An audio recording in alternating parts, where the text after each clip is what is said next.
بینەرانی عزیز سڵاوتان لێبێ و بەیانیتان باش خۆشحاڵین کە ئەم ڕۆژ با کۆمەڵێ بەرگە و بابەتی نوێی هاتینەوە خزمەت ئێوەی ئازیز و خۆشەویست هیوادارین تەواوی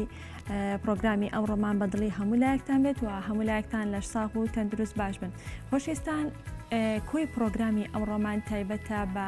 ساڵیادی ئەنفال واتە چواردەی چواری هەموو ساڵێک دانراوە بە ئەو ڕۆژەی کە ساڵیادی ئەنفالی تێدا دەکرێتەوانێ کە بێگومان ئەنفال یەکێکە لەو تاوانانەی کە ڕژێمی بەعیس دەرحەق بە گەلی کورد ئەنجامی داوە کە بە چەند قۆناغێکدا تێپەڕیوە کە بە 8 قۆناغدا تێپەڕیوە.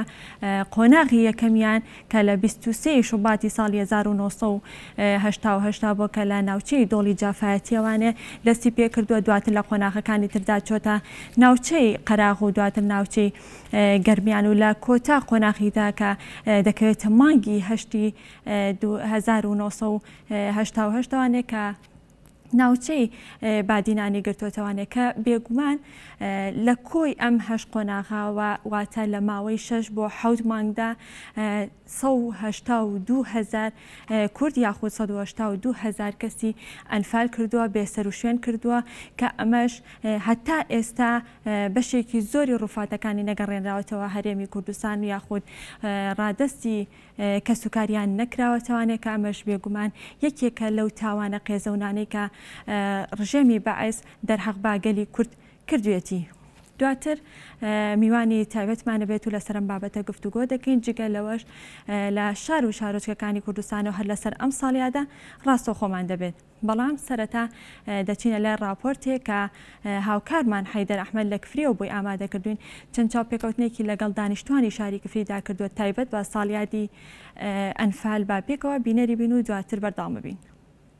دیارە ساڵانە لەگەڵ نزیکبوونەوەی چواردەی چوار ساڵیادی مەرگەساتی ئەنفال لە سنووری گەرمیان بە چەندین شێواز ئەو یادە بەرز و پیرۆز ڕدەگیرێت. بەڵام ئەم ساڵ لەبەر بوونی نەخۆشی ڤایرۆسی کۆرۆنا چالاکی ئەنجام نادرێت، بەڵام لە هزری هەموو تاشیشی گەرمیانی و کوردستانی و کوردبوونە دەمێنێتەوە بۆ پێیکەوە ئەنفال بەشێکی زۆری ناوچەی گەرمیانی گردەوە. من بۆ زیاتر قسەکردن دەمەوێت بچمە لای کەسوکاری ئەنفال کراوەکان و هەروەها ڕێکخراوەکانی تایبەت بە ئەنفال و تاقانەکانی ئەنفال. دەمەوێت سەرەتا بچمە لای جۆر بەڕێز کاک حوسێن جەنابەت وەکو نوێنەری ڕێکخراوی کەسوکاری ئەنفال کراوەکان ئەم ساڵ ئەو یادە ئەنجام دەدەن یاخودنا. ئێمە لە پێشە سڵاو بۆ گۆڕە بە کۆمەڵەکان، سڵاو بۆ کەسوکاری سێری سەربەرزی ئەنفال کراوەکان و شەیدانی ڕێگای ڕزگاری. ئێمە ئەم ساڵ بەبوونەی یادی چواردەی چوارەوە بە شێوازێکی تر ئەمانەیەت وەکو ڕێگایەکی تەندروستی بەنامەکانی وەزارەتی تەندروستی جێبەجێ بکەین. ئێمە ڕێکخراوی کۆمەڵی داکۆکیکار لە پرسی ئەنفال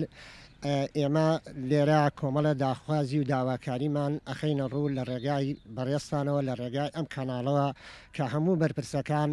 ئاگایان لە ئێش و ئازاری کەسوکاری ئەنفال کراوەکان بێ. ئێمە داوا لە حکوومەتی هەرێمی کوردستانەکەین، یعنی پێداچوونەوەی تەواو بکە بۆ کەسوکاری ئەنفال کراوەکان بۆ ئەوەی زیاتر هەوڵ بدا لەگەڵ حکوومەتی ناوەندیە بۆ هێناونەوەی تەرمە پیرۆزەکانمان بێرێتەوە سەر زێدی با و باپیری خۆمان. ئاش لە بەرپرسەکانەکەین ئاگایان لە خۆیان بێ کورسی بۆ کەس نامێنێتەوە، بەسە حیزبایەتی تەسک مەکەن بەسەر ملەتێکی ڕەشوڕوت و هەژارە و ئێمەش هاین لە مەیدانی خەبات و تێکۆشانە و خەڵکی شوریایە. من هەردەمەوێ بچمە لای یەکێک لە تاقانەکانی ئەنفال کە هەموو خانەوادەکەی بەر پرۆسەی شاڵاوی ئەنفال کەوتووە. کاک بەختیار کە یەکێکە هەم توێژەری کۆمەڵایەتی و هەم یەکێکە لە تاقانەکانی ئەنفال. کاک بەختیار بێتێرە دەمەوێت تۆ پەیامیت و وەکو تاقانەیەکی ئەنفال وەکو توێژەرێکی کۆمەڵایەتی پێتوانیە پرۆسی ئەنفال پێویستە لە هزری هەموو تاکێکی کووردا مێدە نەک کەسوکاری ئەنفال کراوەکان. بێگومان ئێمە وەکو نەتەوەیەک ئەو تاوانەمان دشکرا ئەوە نەبوو بڵین جێتێک بینیان سەر بە لایەنێک بینیان سەر بە عشرەتی وەکو کوردبووە هەموو کورد پێویستە خۆی بە خاوەنی ئەو پرسە بزانێ بە تایبەتنەوەی دوای ئەو شاڵاوە نەگریسە پێویستە ئاشنا بێت بە کارەساتی و ڕووداوەکانی ئەنفال وە ئاشنا بێت بە دوشمنەکانی ئەمە وەکو خۆی بناسێ بۆ ئەوەی کە جارێکی تر ڕووداوی ئەنفال تاوانی جینۆسایدی ئەنفال بەسەر ئەم میلەتەی ئێمە نەبێ زۆر گرنگە ئەم یادە هەموو ساڵێک بکرێتەوە و لە منهەجی خوێندن و ناوەندەکانی خوێندن ناوەندی ئەکادیمی بوارە جۆرا و جۆرەکان گرنگی پێ بدرێت بەڵام ئەمساڵ ئێمە ئەم یادە بە شێوەیەکی قەرەباڵخی وەکو ساڵانی ڕابردوو نەمان کردوێتەوە بۆ پاراستنی گیانی هاوڵاتیان کە سوکاریان فالکراوان و هێزە ئەمنیەکان مامۆستایان و خوێنکاران ئەو مامۆسا بەڕێزانەی کە هەڵەسان بە شانە و بە شێوازی جۆرا و جۆر ئەو یادیانە کردەوە بۆیە بڕیارمادا زیاتر یادەکە لە ڕێگەی ڕاگەیاندن و فەیسبوک و تۆڕە کۆمەڵایەتیەکانەوە بکرێت ئەو ئەرشیفەی هەمانە بیخەینە ڕوو ئەمەش بۆ سەلامەتی گیانی هاوڵاتیان و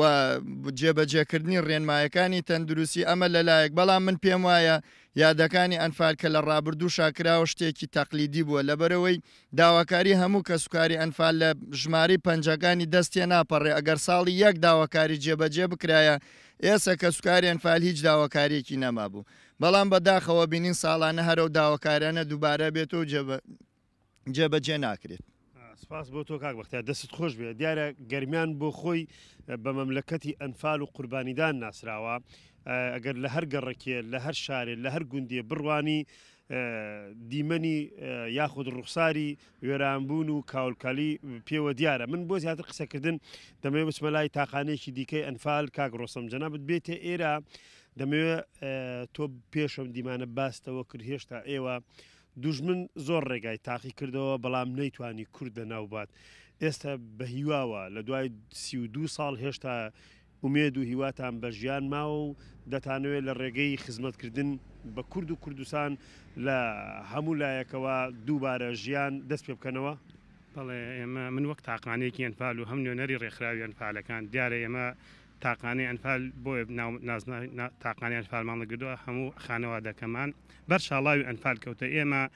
دیارە قوربانێکی زۆرمانداوە و قوربانیە لە پێناوی ماف و نەتەوەی ملەتێکی کورد بووە بۆ تاکی شخصی خۆمان نەبووە ئێمە ئەگەر بمانوێ و نەمانوێ ئێمە ئەنفال و شەیدان ڕەمزێکە بۆ نەتەوەی کورد مانەوەی ئێمە بۆ ئەوەیە ئەم یادە مەسەرن بە جۆرا و جۆر ئەم یادانە یاد دەکەینوە ساڵانی ڕابردوو یادەکان لەسەر مۆنومێت لەسەر گۆڕستانەکان ساڵێک لە چەمچەما ساڵ لێ دێبنە ئەم ساڵ بە هۆنەی ئەم فایرۆزە و ئەم پەتایە جیهان و هەموو شار و هەرێمی کوردستانی گرۆ ئێمەش هەم ڕێنمایی تەندروستی و هەم لەبەر سەلامەتی هاوڵاتیان دیارە ئەو یادە بە جیاکەنەوە جیل لە ڕێی کەناڵەکەی جەنابتانەوە چی لە ڕێی فەیسبوکی خۆمانەوە چی لە ڕێی ڕاگەاندنەکانەوە بە جۆراوجۆر ئێمە ئێستا وەکو کەسوکاری ئەنفالکراوەکان هەم وەکو تاقانەکانی ئەنفال پێویستمان بۆ یادەیە بۆ یادە لە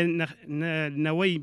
داهاتوو لە یادی ملەتەکەمان بمێت هەرچەند ئەو یادە بەرز ڕائگیرە بەس بۆ ئەم ساڵ بۆ ئەوەی ئێمە لە ڕێی ڕاگەاندنەکانەوە لەو جۆرەوە ئەو یادە قەت بڵێ لە یادمانە بمێنێتەوە بۆ داهاتوو نەک بڵێن ئەو یادە نەکراوەتەوە. سپاس بۆ جەنابەت بە هیوای تەمەن درێژی دیارە ئێستا ئێمە لە دەواازەی کفرین لێرە لە ئامێزی مۆنومنتی ئەنفالین لە کفری لێرە بۆ خۆی وەکو ڕەمزێک بۆ دەواازەی کفری کە جوانترین پێناسە لەوەیە کە ئەم شارە بە درێژایی مێژوو بە هەموو قۆناغە جیاجیەکاندا لەگەڵ هەموو شۆڕشەکاندا مەڵبەندی فیداکاری بووە هەر بۆیە کەناڵی گەلی کوردستان ئەو شەرەفەی پێ بدرا لەلایەن کە سوکاری ئەنفالکراوەکانەوە کە ئەمڕۆ لە خزمەتیانە بێ من بۆ قسەکردن یاخود گەیاندنی پەیامی تەواوی کە سوکاری ئەنفالکراوەکان کاک حەسەن لەگەڵایە کاک حەسەن دەمەوێت جەنابەت لە ڕێگەی ڕاگەیاندنەکانەوە تا چەند ڕاگەیاندنەکان بە گشتی و گەلی کوردستان توانویەتی بەشێک بێ لە گەیاندنی دەنگ و ڕەنگی ئێوە بە ناوی خی گەورە و میهرەبان ئێمە سوپاسی تەواوی هەموو ڕاگەیاندن و ڕاگەیت کارەکانی کوردستان دەکەین هەمیشە لەگەڵمان بە تایبەت جەنابتان مامۆستا حەیدەرگەلی کوردستان لەگەڵمانە بۆ تا سەر گۆڕە بە کۆمەڵەکەی باشووری عێراقش لە ساڵی ڕابردووە ئەنفال و کیمیاباران لوتکەی دڕندایەتی بەعسیەکان بوو یعنی هیچی تیان نەهێشتووە ئەنفال پرۆسەیەکی زۆر گەورە بوو گرنگە حکوومەتی هەرێم بیکاتە پرۆژێکی استراتیژی داوامان کردو و داواش دەکەینەوە هەموو پارتە سیاسیەکان هەموو ڕێکخراوە کوردستانیەکان پرۆسەی جینۆسایت پرۆسەی قڕکردنی کورد بکەنە پرۆژەیەکی استراتیژی ینی بیکەنە ناسنامەیەکی نەتەوەی گەورە ئیشەڵا ناسنامەشە پێشانی دنیای دەروەی بدەن پێشانی وڵاتانی عربی بدەن پێشانی جیهانی ئیسلامی بدەن پێشانی ئازادی خوازان و وڵاتانی ئیسلامی و مافی مرۆڤی بدەن بەڵام مەخابن لە کاتی ئەنجامدانی شاڵاوەکانی جینۆسایدا لە هەر قۆناغێک دەست پێ دەکەیت ئەو وڵاتانە لەبەر بەرژەوەندی سیاسی و ئابووری خۆیان چاوپۆشیان کردووە. ئێمە وەکو کۆمەڵی داکۆکی یان با بڵێن تاخانەکان پێمان خۆشە و دەستخۆشی لە بڕیارەکانی حکوومەتی هەرێمی کوردستان دەکەین لە وزارەتی ناوخۆ وزارەتی تەندروستی هەموو کارمەندە بە ڕێزەکان لە ئاسایش پۆلیس هاتوچۆ ئەلم شارە ئەبینین شەو نخون ئەەکەن گەرما سەرما باران ئەوانە کە ئەو یادە نەکراوە کە یادی کیمیا بارانش نەکرێت ئەمە پێمان خۆشە ئەوش لە پێناو بەرژەوەندی ئێمەی هاوڵاتی بوو لە پێناو بەرژەوەندی ئێمەی کورد و کوردستانیان بووە و یادش لەگەڵ ڕێز و تەقدیرم بۆ خەڵکانیەکە یادیان لەبیر چۆ بۆ ئێمە کە سوکاری ئەنفال و ئێوەی ڕاگەیاندکار هەمیشە لەگەڵ ئێمە بوون ئەو یادە قەت لە یاد ناکرێت دەستان خۆش بێت جارێکی تر. دیارە 4 ڕۆژی مەرگەساتی جنۆسایدکردنی 182,000 کوردی بێتاوان بوو کە ڕژێمی بەعس و دار و دەستەکەی لە پرۆسەیەکی بەدناوی ئەنفالە بەسەرگەلی کوردی هێنا و ساڵانە لە 4 کوردستان بەگشتی و تابەتی گەرمیان یادێکی ڕۆحی پەپولە ئاسایی ئەو شەهیدانەی دەکردەوە بەڵام بەداخەوە ئەم ساڵ بەهۆی بڵاوبوونەوەی ڤایرۆسی کۆرۆنا ناتوانین ئەو یادە وەکو پێویست بکەینەوە و لێرەشەوە داوا لە حکومەتی هەرێمی کوردستانەکەم کە داواکاریەکانی کە سوکاری ئەنفالکراوەکان جێبەجێ بکە و داوا لە حکومەتی عێراق و کۆمەڵگەی نێودەوڵەتیش دەکەم قەرەبووی مادی و معنەوی کە سوکاری ئەنفالکراوەکان بکاتەوە و بۆ خۆتان ئازادن کە سوکاری ئەنفالکراوەکان بە بەردەوامی ئەم یادە لە دڵ و دەرونیانە دەیکەنەوە کە ڕۆژی ئازیزانیانە ئەم ئازیزانە لا ئێمەش زۆر ئەزیز و خۆشەویستن لەبەرەوەی کورد بەگشتی پشکی بەرکەوتووە و بەتابەتی گەرمیانەکان 100% پشکیان بەرکەوتووە وەکوتم ئێمە لەگەڵ داخوازی و داواکارەکانی کە سوکاری ئەنفالکراوەکانیان و پشگیریان دەکەین. سپاس بۆ کۆی زانیارەکان بۆ کۆی وتەکانتیش من دیارە دەمەوێت لە کۆتاییدا ئاماژە بۆ بکەم کە ئەمساڵ 32 ساڵ بەسەر مەرگەساتی ئەنفال بەڕێوە دەچێت کە دیارە 32 ساڵ لەمەوە بە ڕژەمی بەعەس بە ئاراستەی سڕینەوەی ملەتێک بێجیاوازی ئاین بێجیاوازی ژن و پیا و بێجیا هیچ جیاوازیەک ئەو پرۆسەی ئەنجامدا بەڵام خۆشبەختانە لە دوای 32 ساڵ دەبینین ئاڵای کوردستان دەشکێتەوە بە ئومێدی ئەوەی کەوا داواکاری کە سوکاری ئەنفالکراوەکان هیچ نەبێت قۆناغ بە قۆناغ جێبەجێ بکرێت و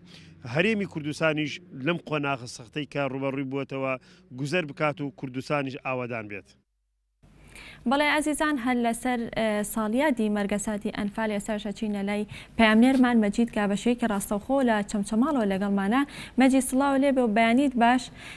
پاش ساڵ و ساڵانی پێشووتر لەم ڕۆژەدا کۆمەڵێک چالاکی جۆرا و جۆر بۆ ئەو یادە دەکرێت. ئایا بۆ ئەم ساڵ هیچ چالاکیەک دەکرێت بە بۆنێ ئەو یادەوە؟ بەڵێ سنوور سڵاو لە تۆ سڵاو لە بینەرانی گەلی کوردستان. لەم ڕۆدا لە 4 سەری ڕێز و ناوازش بۆ سەرجەم قوربانیان و شەهیدانی ئەنفال کە 182,000 ئەنفال لە ساڵی 1970 لەسەر کوردایەتی بوونە قوربانی. بەڵێ وەک باست کرد و ئاماژەت پێکرد هەموو ساڵێک لەم ڕۆژەدا ئەو یادە دەکرێتەوە. ساڵێک لە چەمچەماڵ لە مۆنومنتی ئەنفالی قەزای چەمچەماڵ ساڵی دواتر لە قەزای کەلار بۆ پێی کە لە هەردوو لە قوربانیکی زۆر دراوە سەر ڕایەوەی لە سەرجەم شوێنەکانی کوردستان قوربانی ئەنفال هەیە بەڵام بە ڕێژێکی یەکجار زۆر لە ناوچەی گەرمیان بە تایبەتی چەمچەماڵ و کەلار کە سوکاری قوربانیان ماونەتەوە موجودیان هەیە. سنوور ئەوەی جێ ئاماژەیە لە چەمچەماڵ باسی بکەم ئەوەیە کە لە سنووری چەمچەماڵ بە تایبەتی لە ناحیەی شۆڕش ئەگەر لە دەرگای هەر ماڵێک بدەیت و دانیشی لەگەڵیان و بیان دوێنیت لە هەر یەکە چیرۆکێک لە هەر ماڵێک لە هەر کەسێک پڕی ژیانیان پڕ لە چیرۆکی تراژیدیا و باسی ئەگەر بیژێڕنەوە باسی ڕابردوو بکەن و باسی ئەو کارە ساتە بکەن لە هەموو ماڵێک دەتوانین کتێبێکی وەکو زوو بازەکرا ئەلف لەیلەتەن وەلەیل ئەتوانی چیرۆکێکی 1001 شەو لە هەر ماڵێکە بنووسیتەوە. دەرگای هەر ماڵێک دەکەیتەوە کەمترین قوربانی دابێت یەک قوربانی لەو ڕۆژەدا داوە. بەڵێ ئەم ئێرە سمبولی ناساندنی ئەنفالە بە جیهانیان ئێرە مۆنومنتی ئەنفالی قەزای چەمچەماڵە وەک باز دەکرێت کە باسمان کرد ساڵانە لێرە ئەو مەراسیمە دەکرێتەوە لە پارچەکانی تری کوردستانیش بگرێت لە هەموو جیهانەوە میوان ڕوو دەکات ئێرە بۆ زیاتر ئاشنابوون بە کەسی ئەنفال. بەڵام دەمانوێت بزانین ڕۆڵی مۆنومنتی ئەنفال لە ناساندنی کەیسی ئەنفال و ئازاری قوربانیانی ئەنفال و ئازاری کەسوکاری ئەنفال بە جیهانیان ڕۆڵی مۆنومنتی ئەنفال چی بووە دەمانوێت لەگەڵ هابیل ئەحمەد بەڕێوەبەری مۆنومنتی ئەنفال کە لێرە لەگەڵمان ئامادەیە وردەکاریەکان بپرسین کاک هابیل سڵاو لێبێ و ئەم کاتت باش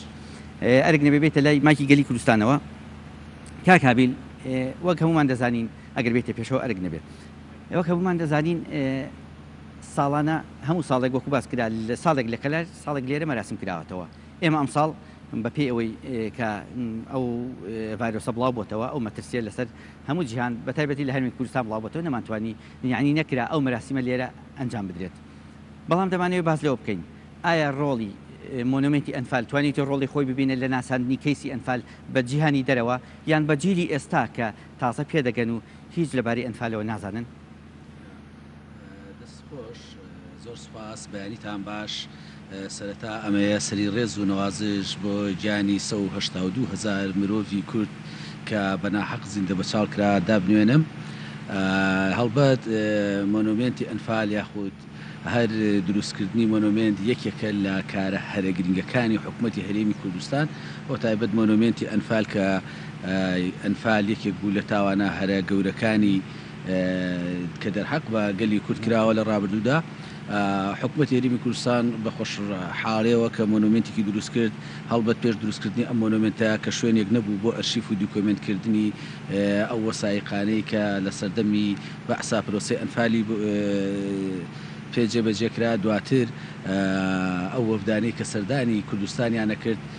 شوێنێک نەبوون کە تایبەت بێ بە مەرگەساتی گەلی کورد تاکو نەهامەتەکانی گەلی کوردی لێباز بکرێ پێ ئاشنا بکرێ بە خۆشحاڵی و حکوومەتی هەرێمی کوردستان مۆنومنتی ئەنفالی دروست کرد و ئەم مۆنومنتی کە ئێستا ئەمڕۆ چواردەی چوارە و ئێمە لێرانەین تا ئێستا زیاتر لە وەفدی 90 وڵات سەردانی مۆنومنتی ئەنفالی کردووە و لە هەموو قاڕەکانی جیانەوە وەفدی بیانی سەردانی مۆنومنتی ئەنفالی کردووە و لەناو ئەو وەفدانەیە کەسایەتی سیاسی زۆر بارزی تیا بووە و پەرلەمانی زۆربەی وڵاتانی تیا بووە بە تاکید مۆنومنتی ئەنفال یەکەم شوێنە کە بە حەقیقی ئەو تاوانە بەرجەستە ئەکا و مۆزەخانەیەکی تایە ئەو مۆزەخانەیەکە هەموو ئەو بەڵگەنامە و دیکۆمنتانەی کە لەسەر پرۆسی ئەنفالە پیشانی ئەو میوانانە ئەدرێت جگە لەوانش لەسەر ئاستی ناوخۆیش بەردەوام زانکۆ پەیمانگاکە ناوەندەکانی خوێندن سەردانی مۆنومنتی ئەنفالەکەن و کورتە فیلمیان بۆ نمایش ئەکرێەوە ئەو بەڵگە و دیکۆمنتانیان پیشان ئەدرێەوە وێنەی گۆڕە بە کۆمەڵەکان و ئێمە بەشێکمان هەیە لە ناو مۆزەخانەی مۆنومنتی ئەنفالە شەبەندێکە کە جلوبەرگ و مەمکە مژە و ئەو شتانەی کە لە ناو گۆڕە بە کۆمەڵەکانە بۆ لەوێ دادراوە پیشان ئەدرێ بە تاکید کاریگەریەکی زۆر زۆر گەورەی هەیە لە ناسانی کەیسی ئەنفالە و بەتایبەتش لە ئاستی جیهانی دەرەوە من ئەتوانم ئەوە بڵێم پەرلەمانی سوید هەموو فراکسیۆنەکانی پەرلەمانی سوید سەردانی مۆنومنتی ئەنفالیان کردووە و لە دوای ئەو گەڕانەوەیان و دوای ئەو داواکاریانەی کە ئێمە بۆی ئەم کەیسە بناسێنرێ پەرلەمانی سوید کۆبوونەوەیکی کرد تایبەت بە پرسی ئەنفال و تاوانی ئەنفالی لەسەر ئاستی پەرلەمانەکەی بە جینۆساید ناسان ئەمە دەستکەوتێکە بۆ مۆنومنتی ئەنفال و پەرلەمانەکانی ترشوە و وەفدانشی کردێن سەردانی مۆنومنتی ئەنفالەکەن کە ئەژڕۆنەوە هەر ئاوا ناڕۆنەوە چەندین کتێبی دەربازبانی گۆڕە بە کۆمەڵەکان و چەندین بەڵگە و وەسایق بە زمانی ئەوان پێیان ئەدرێتێ و ئاشنایەتێکی تەواو تەواویان پێ ئەدرێ لەسەر کەیسی ئەنفال. بەڵێ کاک هابیل کاردانەوەی وڵاتانی دەرەوە بە تایبەتی کە باز لە پەرلەمانی سوید دەکرێت کاردانەوەیان لە دوای ناسینی کەیسی ئەنفال چی بوو؟ ئێمە تا ئێستا 5 وڵات ناساندۆتی لەسەر ئاستی دەرەوە ئەبێ کاری زیاتر بکەین ئەبێ هەوڵی زیاتر بکەین و ئەبێ لۆبی دروستکەین بۆ ئەوەی ئەم کەیسا بەڕاستی ئێمە ئەبێ لە ناوەندە نێو دەوڵەتەکانە بڕیارێکی تایبەتی بۆ دەرچێت لەسەر ئاستی نێودەوڵەتی و ئەوەی کە بەلای ئێمەوە گرنگە ئەنجومەنی پیرانی ئەمریکا ئێمە هەوڵی ئەو ئەدەین کە ئەوان ئەم کەیسە بناسێنن و داوا لە حکوومەتی عراقی بکەن و حکوومەتی عراقیش ملزم کەن بۆی کە قەرەبی مادووی معنەوی کە سوکاری قوربانیان بکاتەوە دواتر ناساننی ئەم کەیسە لەسەر ئاستی نێودەوڵەتی ئەبێ بە حیزامێکی ئەمنی بۆی جارێتر جینۆسایدی گەلی کورد نەکرێتەوە هەمومان بینیمان کە لە 16 ئۆکتۆبەر و لە دووسخورمات و ئەوەی جینۆساید بوو کرا و ئەوەی لە شنگال کرا ئەوە جینۆساید بوو ئەگەر لە ڕابردووە ئێمە کەیسی ئەنفال بە جینۆساید بناساندرایە ئەوە بە پشتێنەیەکی ئەمنی گەورە بۆ گەلی کورد و جارێتر گەلی کورد تووشی جینۆساید نابەوە. بەڵێ سپاس بۆ هابیل ئەحمەد بەڕێوەبەری مۆنومنتی ئەنفال لە قزای چمچماڵ بەڵێ ئەوە ڕۆڵی مۆنومنتی ئەنفال بوو لە ناسانی کەیسی ئەنفال بە جیهانیان بەڵام ئەگەر هەرچەند باز لە ئازارەکانی ئەنفال بکەین باز لە ئازار و نەهامەتی و ڕابردووی ئەنفال بکەین ناتوانین وەکو لە زاری وەکو چۆن ئازارێک لە ناخی کەسێکی کە سوکاری ئەنفال باسی دەکات بتوانین لە ئازارەکان تێبگەین دەمانوێت لە زاری یەکێک لە خانەوادەکانی ئەنفال یەکێک لەوانی کە ڕابردوویەکی دوور و درێژ بە هیوای هاتنەوەی کە سوکاریان دوای ئەوەی کە سوکاریان لە ساڵی 1970 لەگەڵ 1970,000 قوربانی تیاچوو وەری ئازارەکان بزانین بەڵام ئەوانەی کە ڕێکخراوەکانی ئەنفال لێرە ڕۆڵیان بینیوە کۆمەڵک لە ڕێکخراوەکانی چالاکەکانی ئەنفال توانیوانە ڕۆڵی سەرەکی ببینن لە ناسانی ئەو کێسا لە ئازارەکان شکاندنی ئازارەکانی ئەوان هەر بۆیە لێرە ئێمە شێرزاد حەسەن لە ڕێکخراوی ئەرئەر لێرە لەگەڵمان ئامادەی دەمانێت بزانین ڕۆڵی ڕێکخراوەکان چی بووە لە ناساندنی ئەو کێسا بە ناوەوەی کوردستان بە خوێندنگاکان بەگەیاندنی بۆ پەرلەمان و حکوومەت بۆ داواکاریانی کە سوکاری قوربانیان هەیە دەدانێت بیگەێنە حکوومەت چۆن ڕۆڵیان بینیوە کاک شێرزاد سڵاوت لێبێ ئەرێک نەبێ لای ماکی گەلی کوردستانەوە بۆسییت بەڵێ کاک شێرزاد ئێوە وەکو ڕێکخراوەکان توانە تا چەند ڕۆڵ ببینن لە گەیاندنی داواکاریەکان لە گەیاندی معاناتی خەڵکی بڵێن کە سوکاری قوربانیانی ئەنفال بە خوێندگاکان بڵێن بە جیهانی دەرەوە یاخود بەجیلی نوێ کە تازە پێدەگەن و لە ئەنفال تەنها کەلیمەیەک زیاتر هیچ نازانن. بەڵێ لەم یادەدا سەری ڕێز و نەوازشدا نوێنین بۆ سەرجەم شەیدانی کورد و کوردستان و شەیدانی ئەنفال بە تایبەت و هەروەها ئەو شەیدانەی کە لەم ڕۆژە سەختەیە کە لەم ڕۆژە سەختەیە ژیان ئەگوزارێنن من لێرەوە حەزەکەم سەرەتا باسی ڕۆڵی ڕێکخراوەکان بکەم ڕۆڵی ڕێکخراوەکان بە چەند پێشنیار و چەند داواکاریەک لە ڕێگەی وەزارەت و لە ڕێگەی حکوومەتی هەرێم و لە ڕێگەی پەرلەمانەوە کاریان کردووە لەوانە ئێمە وەکو ڕێکخراوی ئەرئەر کارمان کرد بە پێدانی پرۆژەیەک بۆ یادکردنەوەی ئەنفال و شێوازی یادکردنەوەکە کە لە ناو خوێندنگاکانە پێویستە لە چواردەی چوارە کە ئەم ساڵ بەهۆی ئەو بارودۆخە تایبەتەی بەهۆی ڤایرۆسی کۆرۆناوە سەرجەم وڵاتانی جیهانی داپۆشیوە ڕەنگە یادە بە شێوازێک نەکرێتەوە لەبەری خوێندنگاکان نییە هەموو خوێندنگاکان ئەبێ وانەی تایبەتیان هەبێ لەو ڕۆژەیە بە ئەنفال و ناساندنی ئەنفال لە سەرانسەری هەرێمی کوردستاندا و هەروەها زانکۆکان ئەبێ لەو ڕۆژەیە تایبەت بێوانەکانیان بە ئەنفال و بۆ ئەوەی ئەو بیرەوەرە سەختانی ڕۆژانی مێژووی کورد لە یاد نەکەن و هەروەها هەر لەو ڕۆژەیە بۆ ماوەی 9 دقا ئەبێت سەرجەم جوڵا لە هەرێمی کوردستاندا ڕابگیرێت ئەمە وەزارەتی ناوخۆ و هەروەها سەرۆکایەتی هەرێم کرد ئەم پرۆژەی دەرکرد کە یادی ئەنفال بەو شێوازا کرێتەوە لە بڵندگۆی مزگەوتەکانەوە بە سەرجەم ئاینەکان پێویستە مەراسیمی ئاینی لە ئاەتەکانی قورئانی پیرۆز و هەروەها زەنگ لە کەنەساکان لێ بدرێت لەبەر ئەوەی لە کەڵێساکانەوە و هەروەها سەرجەم ئاینەکانی گرتەوە کاک مەجید من حەزەکەم بۆ جەنابت و بۆ بینەرانی ئازیزی گەلی کوردستان ئەوە ڕوون بکەمەوە ئەنفال پرۆسەیەکی گشتگیر بوو و جینۆسایدێکی گشتگیر بوو بۆ سەرجەم گەلی کورد و ئەو گەلانەی کە لە کوردستانە دەژین چونکە لە ئەنفالدا هەر تەنها کوردنا تەنها مەسیحەکانیشی پێوە بوون و هەروەها تورکمانی تێدایە و هەروەها ئەم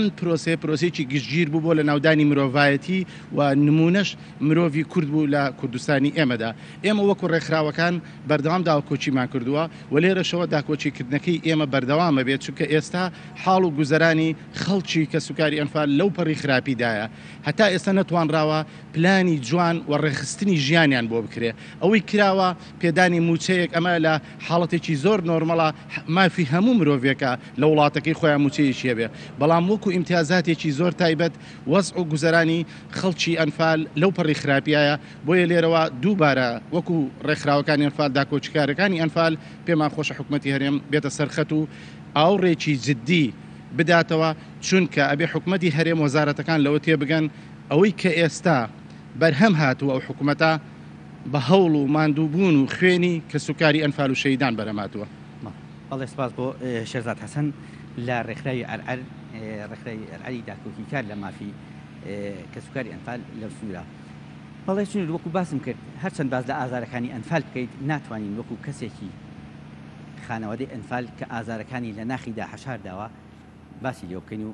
لە ئازارەکان تێ بکەین هەر بۆیە ئێمە یەکێک لە کوڕ ئەنفالێک کە ساڵانێکی دوور و درێژەوە 32 ساڵ ئازاری بنەماڵەکەی لە ناخدا شاردۆتەوە دەمانەوێت لە زاری ئەوەوە باز لە ئازارەکانی ئەنفال بکەین و لە معاناتیان کاکاسم سڵاو لێبێ بێتە لای مایکی گەلی کوردستان و ئەرێک نەبێت کاکاسم باز لە ئازاری کە سوکاری ئەنفال دەکرێت کە لە پاش 32 ساڵ تاکو ئێستا کەسانێک ماون کەسانێک هەن کە چاوەڕێن کە چاوەڕێن ئازیزانیان بێتەوە کە هێشتا بڕوابەوە ناکەن کە ئازیزانیان لە دەست درا ئەرێک نەبێ بێتە پێشەوە لای مایکێکە بەڵێ وەکو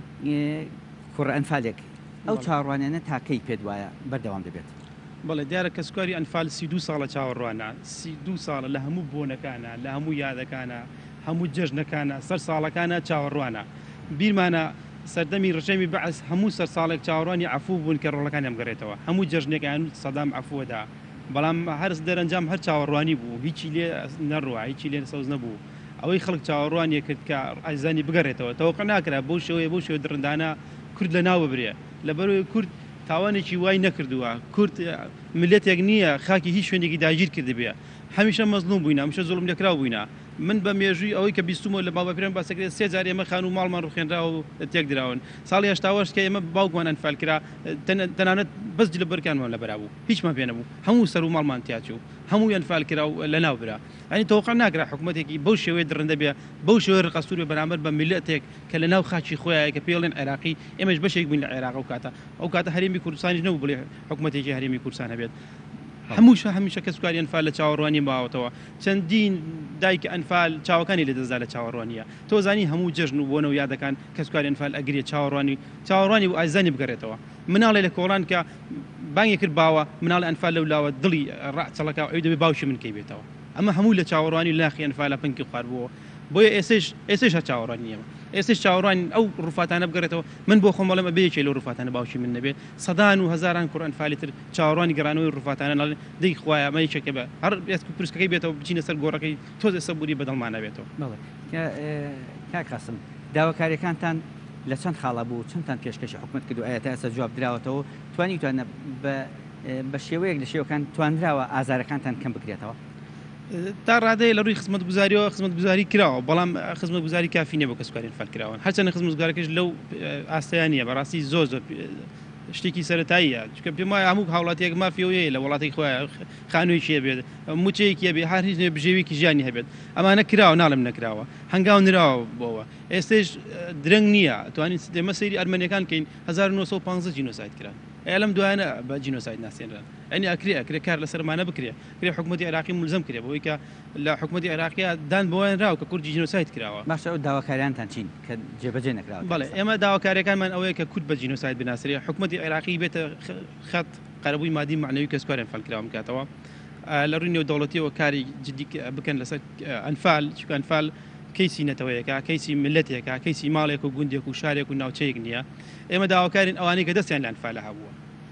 دادگایی بکرێن ئەوە پرسیارێک لای ئێمە دروستی کردەوە بۆ دادگایی ناکرێن یعنی چییە بۆ کارەکە چییە بۆ پاڵپشتی ئەمە نەدراوە بەڕاستی ئێستا جاش و مستەشار ئەمتیاز و پلە و پۆستی زیاترە لە کەسوکاری ئەنفال کراون ڕێزی زیاتر لە کەسوکاری ئەنفال کراوە ئێمە ئەوانە بەڕاستی هەمیشە ئازارێک ئازارمانەدات ئێمە ئەڵێن با دادگایی بکرێن کاکە ئەوەی دەستی لە ئەنفال هەبوو بە مافی خۆی وەرگێ با سزای خۆی وەرگێ ئەوەی کە دەستی تیانە بوو بەرای بێ خەچێک ئێمە خۆ لەگەڵ ئەویانی کە هەموو کەسێک لە ناو بری هاوشێ ئەنفال بەڵام بەڵێن ئەوەی دەستی لە ئەنفالە بوو ئەوەی دەستی لەوە بە خیانەتی لەم نیشتیمانە کردو با دادگایی بکرێت بێتە دەرسێک کەس ناتوانێت جارێتتر دەست بۆ خاچی کوردستان بێنێت کەس ناتوانێت خیانەت لە نەتەوەکەی خۆی بکات ئێمە ئەگەر سەیریکەن ئەوانەی لە هۆڵۆکۆست و هێرشیما و هەتا ئەرمەنیەکانی ژەوانەی کە دەستیان هەبوو لە تاوانەکەیان بەپێی خۆیان سزا دراون ئێستا ئەگەر تورکیا سەیریکەی کورد ئەرمەنیەکان بە جینۆساید ناسێنراوە ئەو خۆی بۆ خۆی سزایەکە بۆ تورکیا یعنی ئەگەر بێت و ئێمەش بە جینۆساید بناسێنن سزایەکە بۆ سەرانی بەعز بۆ وانەی دەستیان لە تاوانەیە هەبووە قەیچێکە با کوردیش وەکو هەموو جیهان بە جینۆساید بناسرێت با ئێمەش لەنێو هەموو جیهانە پارێزبندێکمانە بێت کە نەتەوەیەکی جینۆساید کراین لەسەر خاچی خۆمان لەسەر زێدی خۆمان 4500 گوند 182 ئەنفال چیمە باران هەڵابجە بارزانەکان ئەنی هەمانە هەموو لە کوردستانە ڕوویداوە بەڵگەکان هەمووی لە بەردەسە ینی هیچ شتێک نییەکەوە کۆمەڵگەی نێودەوڵەتی بڵێ من ناتوانم ئەمە دانی پیا بنم کە جینۆسایدە هەموو بەڵگەکان لە بەردەسایە بەڵێ سپاس بۆ قاسم کاسم ئەنفالێک کە باسی ئازارەکانی بنەماڵی ئەنفالی کرد بەڵێ چنوور ئەمەی کە ئەیبینی گۆڕەپانی مۆنمنتی ئەنفالی قەزای چەمچەماڵە ساڵانە لەم ڕۆژەدا لێوان لێو دەبێت لە میوان لە کەسوکاری ئەنفال کەسوکاری قوربانیان کە لێرە ئەو مەراسیمە بەرز ڕادەگیرێت ئەو مەراسمە یاد دەکرێتەوە. بەڵام ئەم ساڵ هەمومان ڕاستی دەزانین لەبەر بڵاوبوونەوەی ئەم ڤایرۆسە و پابندبوون بە ڕێنمایەکانی تەندروستی ئەو یادە نەکرایەوە. من دێمە لای ئێوە سنوور لە هەواڵەکانە دەتوان جارێکتر زیاتر باز لە ئەم ڕۆژە بکەین. دێمە لاتان بۆ پرسیارەکە هەبێت سنوور. سپاس بۆ پەیامنێرمان مەجید کە بە شێوەیەکی ڕاستەوخۆ لە چەمچەماڵەوە لەگەڵمان بووی. سپاس بۆ تۆ، سپاس بۆ سەرجەم لە میوانەکانت. بەڵێ خۆشەویستان، ئێستاش کاتی گفتوگۆکردنی تەوەری ئەمڕۆمانە یاخود بابەتی ئەمڕۆمان کە تایبەتە بە ساڵیادی مەرگەساتی ئەنفال کە ئەمڕۆ یاخود بڵین ئەم ساڵ 32 ساڵ تێپەڕ دەبێت بەسەر ئەو مەرگەساتەدا کە چواردەی هەموو ساڵێک دانراوە بۆ یادکردنەوەی مەرگەساتی ئەنفال کە بێگومان ئەنفال یەکێکە لەو تاوانانەی کە لەو تاوانە گەورانەی کە ڕژێمی بەعز دەرحەق بە گەلی کورد ئەنجامی داوە کە بە 8 قۆناغدا تێپەڕیوە. قۆناغی یەکەمی لە 23 شوباتی ساڵی 1970 دەستی پێ کردووە لە ناوچەکانی دۆڵی جافایەتی، دواتر لە قۆناغەکانی تردا چۆتە ناوچەکانی قەراخ و گەرمیان و لە کۆتا قۆناغیدا کە دەکەوێتە مانگی ئابی ساڵی 1970 کە ناوچەکانی بادینا بووە. بێگومان کە باز لە ئەنفال دەکرێت کە باز لە کۆکراوەی ئەم هەش قۆناغە دەکرێت واتە لە ماوەی 6 بۆ 7 مانگدا 182,000 کەسی بێتاوان یاخود 182,000 کوردی بێسەر و شوێن و ئەنفال کرد کە بێگومان ڕژێمی بەعز زۆر لە پێش ساڵی 1970 کوردی ئەنفال کردو، بەڵام لوتکەی ئەنفالی لە ساڵی 1970 کۆکردوانێکە 182,000 کەس بۆ لە هەمان کادا 5,000 گوندی خاپۆر کردووە. یاخود باز لەوە دەکرێت کە ڕەنگە بڵێن بۆچی لە ماوەی 7 مانگ بۆ 6 مانگ بۆ 7 مانگدا یاخود لە ماوەی 8 قۆناغدا بۆچی یەک ڕۆژ دانراوە کە دیاری کراوە 4 لە چیەوە هاتووە. 4 کە بێگومان لەوە هاتووە کە دەکەوێتە قۆناغی سێمی ئەنفالەوانێک کە لەم قۆناغەدا زۆرترین کەسان کە نزیکی 20,000 یاخود زیاتر ئەنفال کراون و لە هەمان کاتدا لەو کاتەدا 4 شارۆچکە لە یەک کاتە خاپور کراوە. ئەم ڕۆژە لەوە دیاری کراوە. بۆ ئەمە بەستەش ئەمڕۆ میوانداری بەڕێز دکتۆر نیکۆلا ئەشرەف شاڵیمان کردووە کە بەڕێزیان مامۆستای زانکۆن و پسپۆڕی یاسای نێودەوڵەتی و هەڵدانەوەی گۆڕی بە کۆمەڵن. دکتۆرە سڵاو لێبێ و بەیانیت باش. زۆر سپاس. و لە هەمان کاتدا مامۆستا هەژار بەرزنجی مامۆستای زانکۆ پسپۆڕی یاسای نێودەوڵەتی و تاوانی جینۆساید. مامۆستا هەژار ئەم کاتۆ باش بەخێر بێت. زۆر سپاس بۆیەوە بەیانیەوە باش و بەیانی بینەرانی تەلەڤیزیۆنی شاشەژانگەی گەلی کوردستان باش. لەم ڕۆژە تا سەری ڕێزونەوازز بۆ سەرجەم شەهیدانی کوردستان دادەنوێنین بە تایبەتی شەهیدانی ئەنفال و لەم ڕۆژەدا ئومێدی تەندروستێکی باش بۆ هاوڵاتیانی هەرێمی کوردستان و سەرجەم مرۆڤایەتی لە جیهان ئازادی. زۆر سپاس و سپاس بۆ ئامادەبوونت. مامۆستا هەژار هەر لە بگەڕێمە لای بەڕێزت وەکو مامۆستایەکی زانکۆ چۆن پێناسەیەک یاخود چۆن ناساندنێک بۆ تاوانی ئەنفالەکەی؟ بەڵێ دیارە تاوانی جینۆسایدی ئەنفال ئەو تاوانەی کە لەلایەن ڕژێمی باسی بە فەرمانی خودی سەدام حوسێنی گۆڕبەگۆڕ لەگەڵ بە سەرپەرشتی علی حەسەن مەجید کە ناسراو بە علی کیمیایی دیارە لە ساڵ 1970 لە 29 بە بڕیاری ئەنجومەنی شۆڕشی بەعز ژمارە 106 بڕارەدرێ بە دانانی علی حەسەن مەجید و یاخود علی کیمیایی بە بەرپرسی نووسنگەی تەنزیمی شیمال لە شاری کەرکووک هەر لە ساڵ 1970 دەم پرۆسەیە دەست پێکات. ئەوەیە لە 26 ساڵی 1970 بە علی حەسەن مەجید بڕیاری ژمارە 4008 دەرەکە کە لە حەو خاڵ پێکاتوە. لەم بڕیارە دەست قۆناغەکان و دەستپێکێک ئامادەکاریەک و پلان و نەخشەدا ڕێژرێت بۆ لە ناوبردنی نەتەوەیەک تەنها تاوانیانەوەیە کەم نەتەوەیە کوردن لەسەر خاکواوی خۆیان لە ناوبرێن. دیارە ئەم تاوانە تاوانێکی گەورەی و پلان بۆ داڕژراوە و دەسەکرێت بە جێبەجێکردن. ئەوەیە ئەم تاوانی قۆناغی ئەنفال لە ساڵ 1970 لە سەرەتای لە کۆتایی مانگی شوبات هەنێک پێیان وایە لە 21 هەنێک وایە تا 23 قسەی لەسەرە دیارە هەتا سەرەتای مانگی ئەیلول کە 6 نۆ ڕژێمی بەعسی سەرکەوتنی پرۆژەکەی ڕاگەیاند تاوانەکەی ڕاگەیاند. دیارە ئەم تاوانە بە پلانێکی داڕژراوەک باسمان کرد بە 8 قۆناغ لەسەر 6 ناوچەی جیاوازی کوردستان جێبەجێکرا بەداخۆ هەموو کوردستانی کردەوە کوردستانی باشوور و دەرەنجامی بە شێوەیەکی سەرعی کە باسیکەین دەرەنجامی ئەم تاوانە ئەوە بوو 182,000 کەس بوون بە قوربانی 4,732 گوند و خاپور کرا 4 قەزا تەخت کرا و 3100 مزگەوت ڕوخێندران 100 کڵێسا ڕوخێندران و ژینگە و ئابووری کوردستان تاو لە ناوچوو هەتا ئەمڕۆژ ئاسەوارەکەی دیارە بە ژینگە و ئابووری کوردستانەوە ئەمە دەرەنجامی پرۆسە بوو بەرامبەر بەنەتەوەی کورد ئەنجامدرا تەنها تاوانیانەوە بوو کە کورد بوون. بەڵێ دکتۆرە نیکۆلا زۆر جار کە باز لە تاوانی ئەنفالەکرێ کە بێگومان تاوانی ئەنفال بابەتێکی فرە ڕەهەندە فرە لایەنە بۆچی زیاتر باز لە لایەنە مێژوویەکە یەکرێ هۆکارەکەی بۆ چێگەڕێتەوە کە تەنها زیاتر لە ڕەنگە بڵێم لە ڕاگەیانەکانیشا یاخود ئەو کەسانش کە باسی ئەنفالەکەن زیاتر گرنگی بە لایەنە مێژووەکەی ئێدەن. بەڵێ سەرەتا سەری ڕێز و نەوازش بۆ سەرجەم شەهیدانی کوردستاندا ئەنەوێنین. ئەمڕۆ تەنها ڕۆژێکە دیاری کراوە بۆ قوربانیانی پرۆسی ئەنفال کە قۆی لە بنەڕەتا تاوانە. من پێش ئەوی بچمە ناو بابەتێکە وەڵامی ئەوە بم یعنی من پێم باشە بەڕاستی بۆ هەر یادێکی تاوانێکە بەرامبەر بە کورد ئەنجام درراوە هەر یەکە ڕۆژێکی تایبەتی بۆ داننرێ وەرمونە هەڵەبجە 16 سێبێ جینۆسایدی ئێزدیەکان لە مانگی ئابا بێ تاوانی ئەنفال بکەوێتە مانگی 4 من پێشنیارەکەم یانێن بۆ پەرلەمانی کوردستان ئەم ڕۆژانە هەمووی کۆبکاتەوە بیکات بە یەک ڕۆژی نیشتیمانی بۆ ئەو تاوانانەی کە بەرامبەر بە گەلی کورد ئەنجام درراوە کە سەرجەمیان لە ڕووی یاسایی و سێریکی بکەیتە چوارچێوە یاسایەکان ئەمانە هەمووی بە جینۆسایدا ئەندێ بۆ پرسیارەکەی جەنابە پێش ئەوەی بێمەنا ئەوەی بۆچی ئێمە تەنها لە کۆنتێکستە مێژوویەکە ئێمە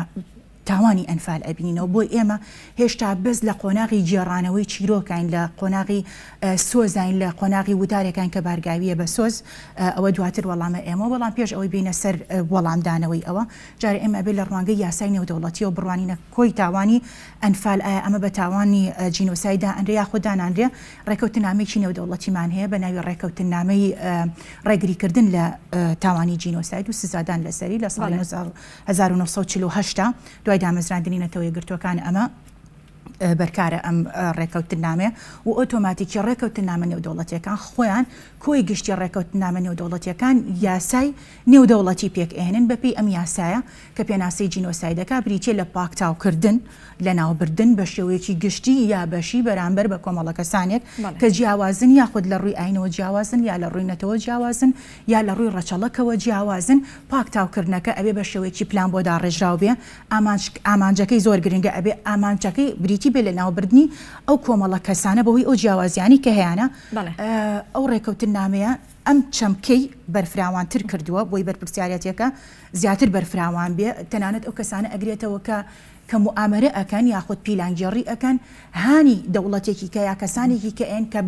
بکەر بن ئەم کارە بکەن وە لە هەمان کاتیشە یا ئەوە تا هاوبەشە بەشدار ئەبێ یا هاوکارە بێ ئەمە بەرفراوانکردنی تاوانەکەی بۆ ئەوی هەموو کەسێک بگرێتەوە کە تەنانەت بیرکردنەوەش بێ بیری لێ بکاتەوە لە هەمان کاتا جۆری جیاواز ئەگرێتە خۆی خستنەبەری ئەو کەسی عنی مەرج نییە کوشتنی ڕاستەوخۆ بێ ئەشێ بچێتە ئەو چوارچێوەیی کە بخرێتە شوێنێکی بە زۆرە ملێ بژیت بە زۆرە ملێ بیژێنی لە دڵخێکا کە ئەمە هەمووی لە پرۆسی ئەنفالاجێ بەجێ دەستەکانە خۆش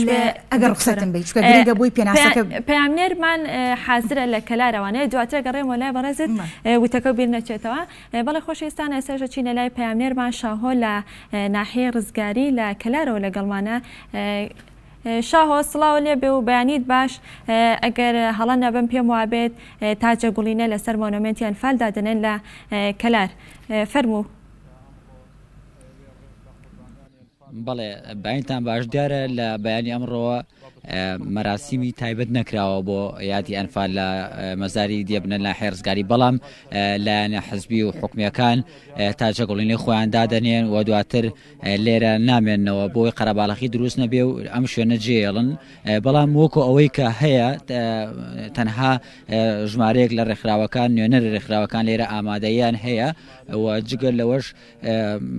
لە تاجە گوڵنە زیاتر لێرانەیش مەراسمێکی تر نەکراوە بۆ یادی ئەنفال ئێستا لێرانە من پەیامی مەڵبەندی گەرمیان لە پشتای مەڵبەندی گەرمیان پۆڵاشەی سیروانتان بۆ گوازینەوە بۆی لەم ڕۆژەیە پەیامی ئەوان چییە؟ کاکۆڵا ئێوە وەک یەکێتی وەکو مەڵبەند ئەمڕۆ لە 32 ساڵی تاوانی ئەنفال چ پەیامێکتان هەیە و چ پەیامێکتان بۆ کەسوکاری قوربانیانی ئەنفالەیە لەم ڕۆژەدا؟ بەڵێ لە یادی کارەساتی ئەنفالە پێشەکی پێمان خۆشە سەری ڕێز و نەوازش بۆ ڕۆحی پاکی سەرجەم ئەنفال کراوەکانی نیشتیمان دانوێنین. ئەمڕۆ بەڕاستی ڕۆژێکە لە مێژووی میلەتی کووردا، ڕۆژێکە بەڕاستی ڕۆژێکی شومکە لەو لە کات و ساتێکا میلەتەکەمان تووشی ئەو کارە ساتە بوو، لە دۆخێکا بوو باڵی ڕەشی ناومێدی دەستی بەسەر ئەم کوردستانەیە کێشا بوو. تەنها ئومێدێک کە هەبوو یەکێتی نیشتیمانی کوردستان و هێزەکانی کەی سەرگۆڕۆپانی سیاسی ئەو کاتە ڕوبەڕووی ئەو کارە ساتە بووینەوە. بەڵام بەداخەوە کۆمەڵێک هاو نیشتیمانیمان، کۆمەڵی هاوڵاتیانی ئەم نیشتیمانە ئەنفال کران کە لە دۆخێکا بوو. بەڕاستی ئەم نیشتیمانە ناتوانێت ناتوانین وەسفی بەو شێوەیە بکەین. ئێستا ئەو کارە ساتە گەورەیەکەی قورسایەکەی ڕنگدانەوەی لەسەر خەڵکی کوردستان بە شێوەیەک بوو بەڕاستی کە تا ئەمڕۆژ ئەبینین ئاساوارەکەی هەیە و تا ئەمڕۆژ لە بیابانەکانە ڕۆڵەکانی نیشتیمان، ڕۆڵەکانی ئێمە دۆزرێنەوە، خوشک و دایک و کەس و کارەکانمانە دۆزینەوە لە بیابانەکانە. ئێمە داواکارین لەم ڕۆژەیە لە حکوومەتی عێراقی لە کۆمەڵگەی نێودەوڵەتی کە بە ئەرکی سەرشانی خۆیان هەستن لە ناساندنی کارەساتی ئەنفال وەکو جینۆساید، لە ناساندنی کەیسەکانی کەی کە بەسەر میلەتی کووردا هاتووە، مافی ئەو خەڵکە لە ڕووی معنەوی قەرەبووکردنەوەیان لە هەموو ڕوویەکەوە کە بە شێوەیەک لە ئاستی گەورەی ئەو تاوانەیە بەڕاستی. ئێمە لێرەوە جارێکی کە سەری ڕێز و نوازش دانێنین بۆ گیانی پاکی هەموو شەهیدانی ڕێگەی ڕزگاری کوردستان، هەموو ئەنفال کراوەکان، هەموو ئەو شەهیدانەی کە لە پێناوی سەربەرزی ئەم نیشتیمانەیە سەریان نایەوە، سەرشۆڕی و ڕوڕەشی بۆ تاوانکارانی ئەنفال، بۆ هەموو ئەو ئەوانەی کە ڕۆژە لە ڕۆژان دژ بە میلەتە تاوانیان ئەنجام داوە. لەم ڕۆژەیە جارێکی کە وەکو مەڵبەندی ڕێخستنی گەرمیان، وەکو هەموو هەواڵانی یەکێتی لە گەرمیان پرسە و سەرخۆشی خۆمان جارێکی کە نوێەکەینەوە و ئێمە ئەنفال کراوانە ڕاستە لە دەستمانداون. هەموو ساڵێ ئەمە بۆ ئێمە زنووە بێتەوە، هەموو ساڵێ ئەم برینای ئێمە ئەکولێتەوە، هەتا وەکو بە تەواوی هەموو ڕوفاتە پیرۆزەکانیان ئەگەڕێتەوە، هەتاوەکو بە تەواوی قەرەبووی ئەو خەڵکە ئەکرێتەوە، هەتاوەکو بە تەواوی ئەم خەڵکەی کە سوکاری ئەنفالن لە هەموو ڕوویەکەوە، لە ڕووی دادگاییکردنی تاوانکارانی ئەنفال، لە هەموو ڕوویەکەوە پێویستە ینی حکوومەتی عێراقی، حکوومەتی هەرێمیش بەڕاستی لە خزمەتگوزاری، لە خزمەتکردنی کەسوکاری ئەنفال کراوەکان، لە خزمەتکردنی ناوچەکانی ئەنفالی تیا کراوە، لە هەموو ڕێکەوە پێویستە حکوومەتی هەرێم و حکوومەتی عێراق بەڕاستی بە ئەرکی سەرشانی خۆیان هەستن بۆ ئەوەی خەڵکی ئەنفال کراویش بەڕاستی لەوە زیاتر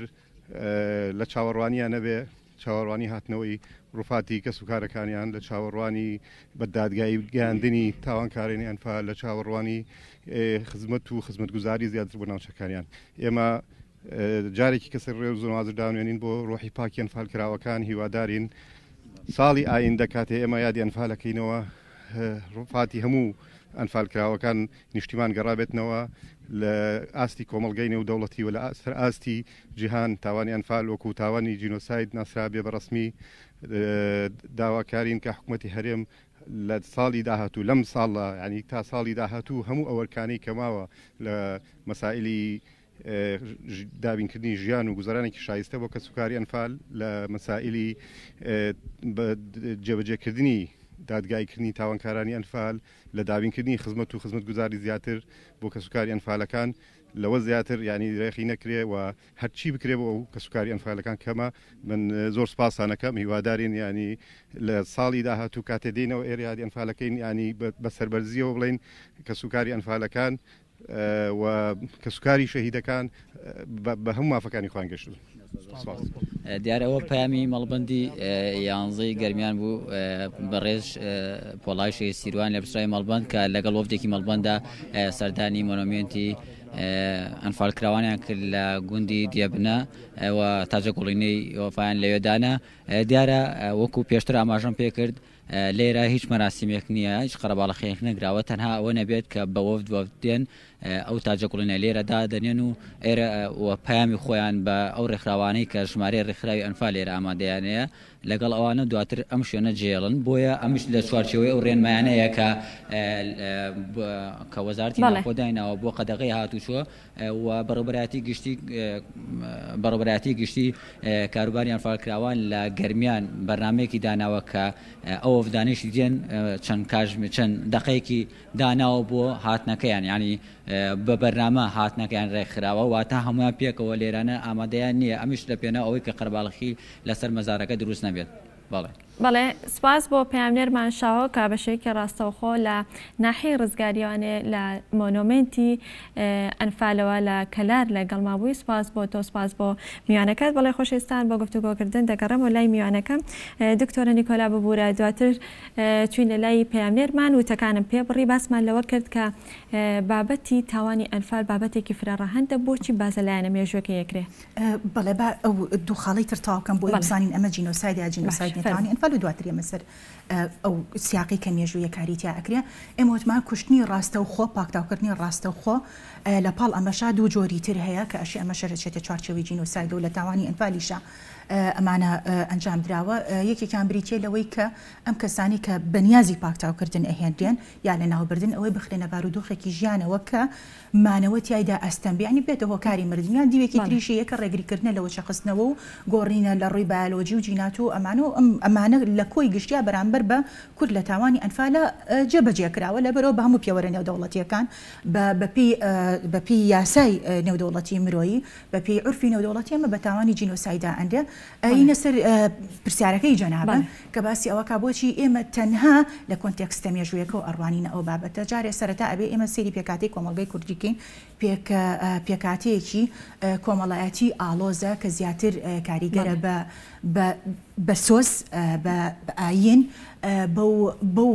شێوازە لە بیرکردنەوە، ینی بۆ سایکۆلۆجیەتە ئێمە پەروەردەکراوین کە مەزلۆمین گوناحین غەدرمان لێکراوە لەبەر ئەوەی خۆمان بە دنیای دەرەوە بناسیێنین بۆ ئەوەی هەست و سۆزی خەڵک ڕاکێشین. ئێمە تەنها لەسەر سیاق و لایەنە مێژوویەکەی ئیشەکەین کە ئەمە زیاتر بریتێ لە گێڕانەوەی چیرۆک بۆ گێڕانەوەی چیرۆک بۆ تاوانی ئەنفال.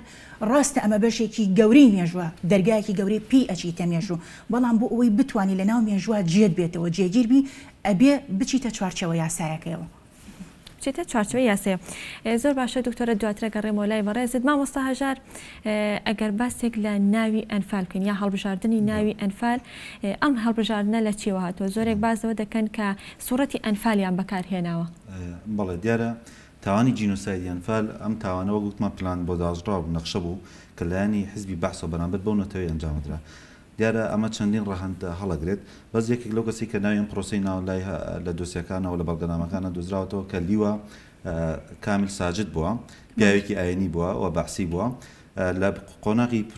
دابشکردنی پلانەکەی هەڵەسن ناوی ئەنفال وەرەگرن. دیارە ئەنفالێک کە لە سوورەتەکانی قورئانی پیرۆز، هەشتمین سوورەتی قورئانی پیرۆزە لە 75 ئاەت پێکاتووە و سەبەبی نزولەکەی ئاشکرایە لە شەڕی بەدرە کە لەو شەڕای بەرامبەر بە بێباوەڕان سەبەبی نزولەکەی بوو کە مسلمانەکان سەرەکەون ئەو دەستکەوت و غەنیمەتەی کە دەستیانەکەوێت لەوێ چۆن دابەشەکەن. دیارە ئەوانیش بە هەمان شێوە ئەم کابرایە کە ناوی کامل ساجد بووە ناوی هەمان یەکێک لە سوورەتەکانی قورئانی پیرۆز هەڵبژێرێت بۆم پرۆسەیە بۆی هەست و سۆزی وڵاتانی عەرەبی ڕاکێشێت و وڵاتانی عەرەبی ئیسلامی ڕاکێشێ بەلای خۆیە کە لەو کاتایەوە بوو سەدام خۆی بە سەیف العەرەب لە قەڵەمەدا یاخود بە ئومەی ڕئیسی ئومەی عەرەبی لە قەڵەمەدا بۆی هەست و سۆزی وڵاتانی عەرەبی ڕاکێشە. ئەمە خاڵێکی تر بۆ بۆی هەست بامان شێوە کار لەسەر تاکی عەرەبکە، هەست و سۆز و احساسی گەنجانی عەرەبی و تاکی عەرەب ڕاکێشە بەرامبەر بە نەتەوەیەکی کافر و کوردی بە بێباوەڕ پێناسە کردەوە، کوردی بە کافر بێ پێناسە کردەوە کە بەداخۆ بینمان لەو پرۆسەیە 3100 مزگەوتی لادەکان و گوندەکانی کوردستان خاپۆریش کرا بۆ چەندین قورئان لە مزگەوتەکانە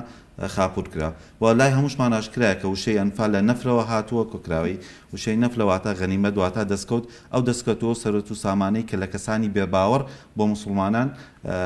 بەدەستێنن لە شەڕەکە لە غەزایەکە. ئێتر بە ئەوەی کە جێگای خۆشحاڵیە هەر ئەو کەسە کامل ساجد لە ساڵ 1990 لەلایەن قسەی کورد سەدام حوسێنەوە لە سێدارادرێت. دەستەکانە خۆش بێ. دکتۆرە نیکۆلا، تایبەت بە تاوانی ئەنفال چەند دەستەواژەیەک بەکارهێنرێت لە ناو کۆمەڵگەی کوردیە یان زۆر کەس دەڵێ کارەساتی ئەنفال، هەندێک کەس دەڵێن مەرگەساتی ئەنفال، یاخود دەڵێن کۆمەڵکوژی، یاخود ئەگەر بە شێوەیەکی تر بڵێم جیاوازی نێوان کۆمەڵکوژی لەگەڵ لە ناوبردننی بە کۆمەڵاتیەوە کام دەستەواژیان دروستە بووی بەکاربهێنرێت. بەڵێ سەبارەت بە ناوهێنانەکان بەڕاستی ئێمە لە کێشێکی فەرهەنگی گەورەین، ینی ئێمە تا ئێستا خەڵکانێکمان هەن کە بەداخەوە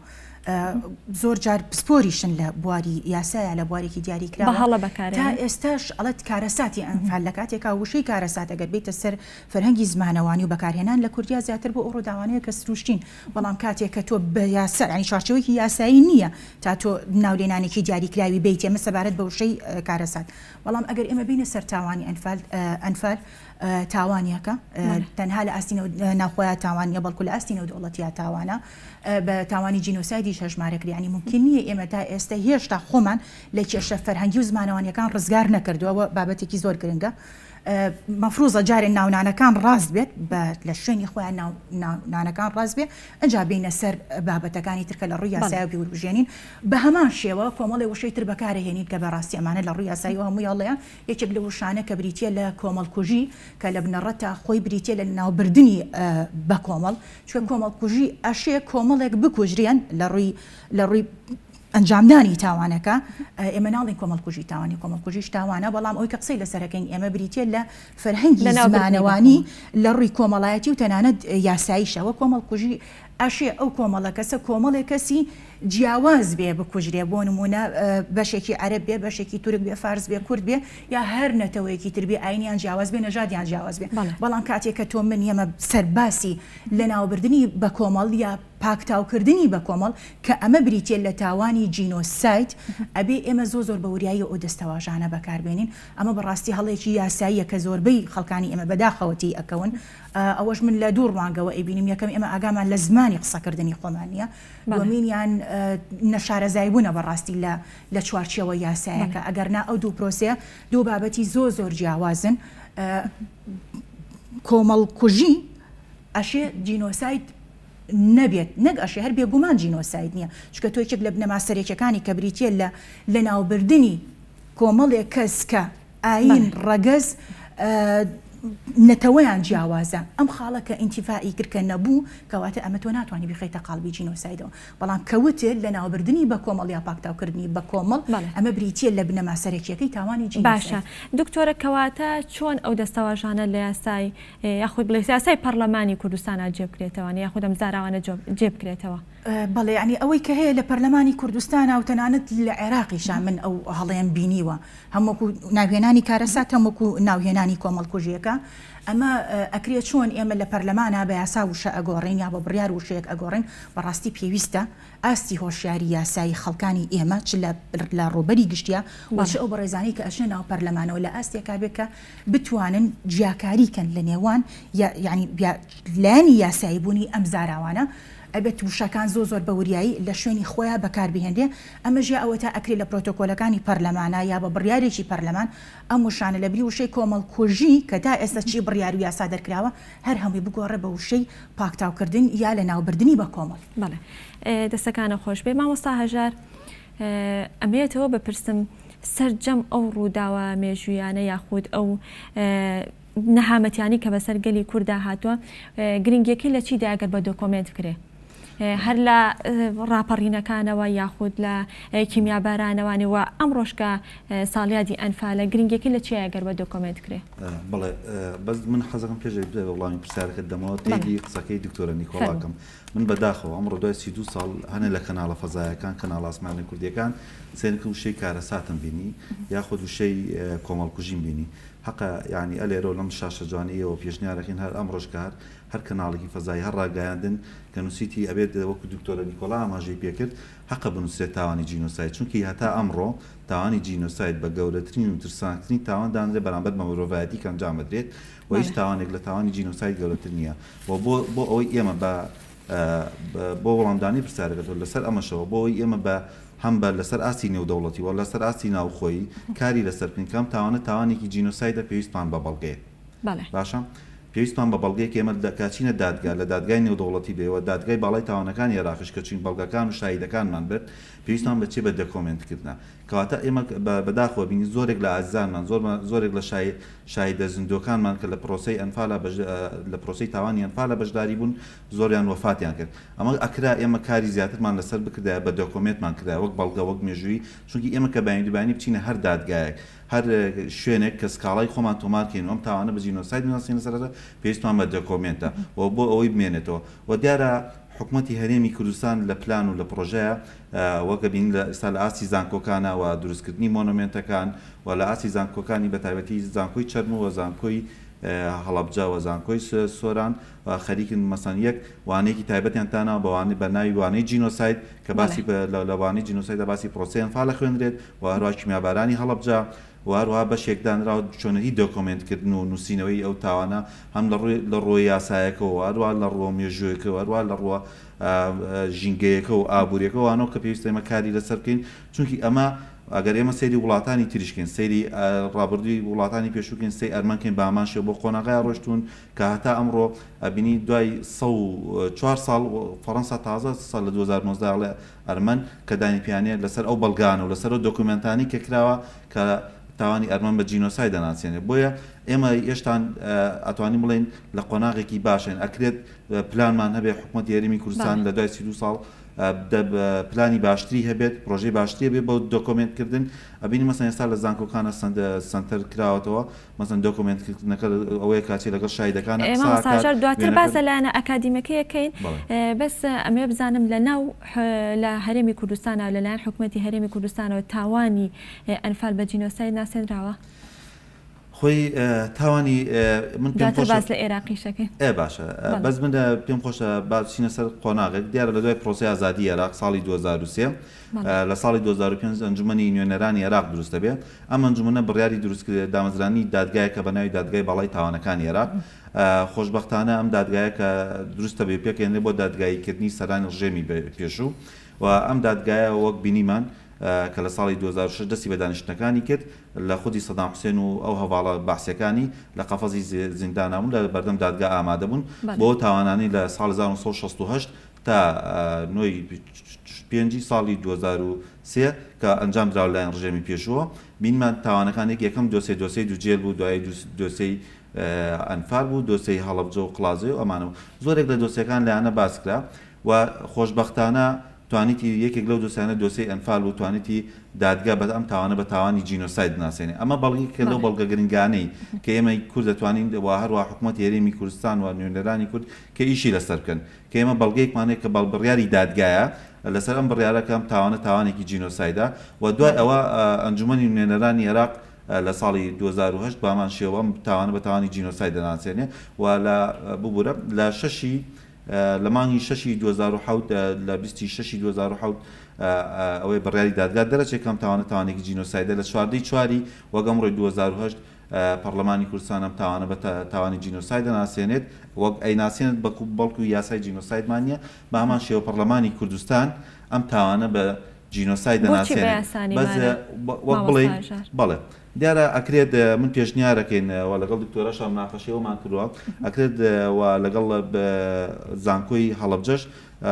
لەگەڵ زۆرێک لە بەڕۆزە یاساناسەکان پێشنیاری ئەومان کردو کە بچینە پەرلەمانی کوردستان پەرلەمانی کوردستانیش یاسایەکی تایبەت بە جینۆساید داینێ چونکی ئەگەر سەیری مێژووی کورد بکەین چەندین تاوانی جینۆسایدی بەرامبەر ئەنجام درراوە لەسەر خاک و ئاوی خۆی تکات تەنها تاوانی ئەم نەتەوەیە ئەوە بۆ کورد بووە بۆی مەسەن ئێمە لە درێژایی مێژوو سێکین لە ئێمە لە سیەکان بە هەمان شێوە لە چل لە ساڵ 1961 و 68 بە هەمان سێوە 74 و هەتا دێتە هەشتا کوردە فەیلەکان بە هەمان شێو دێتە 84 هەتا 88 کە گەورەترین تاوانی جینۆساید و بەرامبەر بەم نەتەوەی ئەنجامدرا ئێمە کۆمەڵی تاوانی جینۆسایدمان بەرامبەر ئەنجامدرا بۆیە ئەلێرەشەوە لەم شاشە جوانیەوە داوا لە پەرلەمانی کوردستان دەکەم کە پرۆژەیەکی تایبەتی تاوانی جینۆساید بنووسێنێتەوە وەک چۆنەوەی هۆڵۆکۆستای وەک چۆن ئەرمەنیا ئێستا مەسەن لە ئەڵمانیا لە ئەڵمانیا تۆ بڵێ هۆڵۆکۆست تاوانی جینۆساید نییە بڵێ ئەمە تاوان نییە 6 مانگ زیندانیە کریس زائیدەن وازم نزیکەی 1000 یۆرۆگراما کرێت ئەمە یعنی ئەمە سزایە بەس بەداخۆی مابین لە کوردستانە خەڵکانێکی تا ئەمڕۆ یعنی ئەنفال بە جینۆساید ناناسێنە هەر ئەنفاڵێ بە تاوان ناناسێنن بۆیە من داواکارین یعنی لە پەرلەمانی کوردستان پرۆژەیەکی تایبەت بە تاوانێکی بابێکی یاسایی تاوانی جینۆسات بکەینەوە کە ئەم نەتەوەی خاوەنی چەندین تاوانی جینۆسایدی لەلایەنی ڕژێمەکانی پێشوو بەرامبەر بە نەتەوەی کورد کراوە. دواتر لەسەر داتای 1970 ئەنفالەکە کە تا ئێستش لە ناو کووردا کە بەداخەوانێ گومانیان لەم داتای هەیە دواترە گەڕێمە لای بەڕێز لەسەر داتایش گفتوگۆکەین. دکتۆرە نیکۆلا زۆر جار کە باز لە پرۆسی هەڵدانەوەی گۆڕی بە کۆمەڵ ئەکرێ بۆ پێی کە بەڕێزت بسپۆڕیت هەیە لە هەڵدانەوەی گۆڕی بە کۆمەڵە ئەم گۆڕە بە کۆمەڵانە لە دوای پرۆسی ئازادی عێراقەوە هەتا ئێستا چۆن هەڵدراوەتەوانێ یاخود چۆن کاری تیاکراوە ئایا لەسەر بنەمایەکی زانستی ئەم کارە کراوە چ میکانیزمێک بەکارهێنراوە بۆی کە ئەم گۆڕانە هەڵبدرێتەوە؟ بەڵێ سەرەتا بابینە سەر ئەو باسی کە لە کێو دەستکراوە بە هەڵانەوەی گۆڕە بە کۆمەڵەکان ئۆتۆماتیکی دوای پرۆسی داگیرکردنی عێراقەمە بە بڕیارێکی ئەنجومەنی ئاسایشەکە ئەم پرۆسێ بە پرۆسی احتیلال دانرا داگیرکاری دانرا دوای ئەمە وردە کە حکوومەتی عێراقی کەوتە سەر پێخۆی کەوتە کارکردن دەستگایەک دامەزرا بە ناوی دەستگای شەهیدان بە پێی یاسایی ژمارە 2 ساڵی 2016 ئێستا و دەستگای ئیشەکە دوای ئەوەی کە ئیترزانرا کە گۆڕی بە کۆمەڵ لە بیابانەکانە بوونیان هەیە تاوانی ئەنفال ناسێنرا کە ئەمە تاوانێکە بە کردارێکی ڕوویاوە وردە چەند تیمێک ئامادەکران ئەم تیمانە ناویان لێنرا تیمی نیشتیمانی ئەم تیمانە دەستیان کرد بە هەڵانەوەی گۆڕە بە کۆمەڵەکان بە شێوەیەکی گشتی ئەوەی کە ڕوویاوە لە کۆی ئەم پرۆسەیە لەبەر ئەوەی کۆی هەڵانەوەی گۆڕە بە کۆمەڵەکان زیاتر وادا بەشکراوە کە گۆڕە بە کۆمەڵەکان ئەکەونە ناوچە بیابانەکانەوە دوورە دەستن بە ئاسانی کورد نایگاتێ ئەوانی کە ئێمە خەڵکانی ئێمە کە ئەیگەنەیە ئەو کەسانن کە بەرپرسن وەکو بەرپرسن لە ڕووی سیاسی یاخود لەناو حکوومەتی عێراقیان وەکو ئامادەبوونێکی ڕەمزی ئامادەیانە بێ هەماهەنگی شێ لە نێوان دەستگای شەهیدانی عێراقی لەگەڵ وەزارەتی شەهیدانی هەرێمی کوردستان کە تەنها نوێنەریان هەیە ئەچنە سەر گۆڕە بە کۆمەڵەکان بەڵام کۆی گشتی پرۆسی هەڵانەوەی گۆڕە بە کۆمەڵەکان من ئەتوانم لە یەک نمونەی بچووکەوە باسی کەم کە بریتێ لە دوا گۆڕ کە لە بیابانی سەماوە لە تەلشەیخیە هەڵیرایەوە طبعاً گۆڕە بە کۆمەڵە لە 4/5/2019 ئەوە ڕاگەیەندا کە گۆڕێکی بە کۆمەڵی نوێ دۆزراوەوە کە لە بنەڕەتا خۆی نوێنی ئەو گۆڕە بە کۆمەڵە دوای ئەوە کە پرۆسەکە دەستی پێکرد لە 13/7/2019 دەستکراوە بە کاری هەڵانەوەی گۆڕە بە کۆمەڵەکە ئێستا سەرلانی تەکنیکی کە چی هەڵی تیاکراوە دوای ئەوە لە 24/7/2019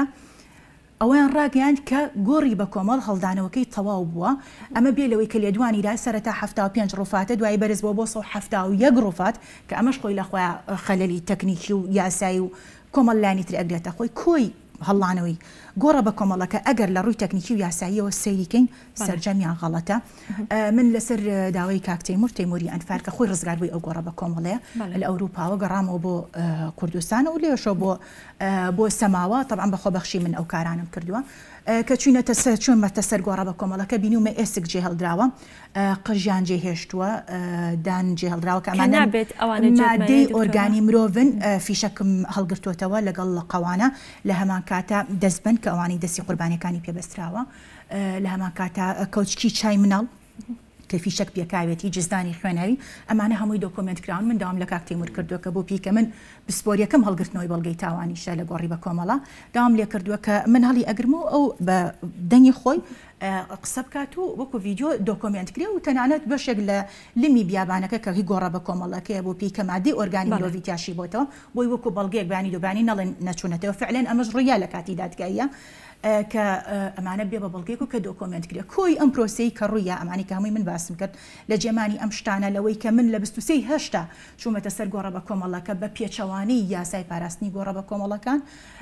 کە لە ساڵی 2006 دەرچۆ ژمارەکەی 5 هەموار کراوە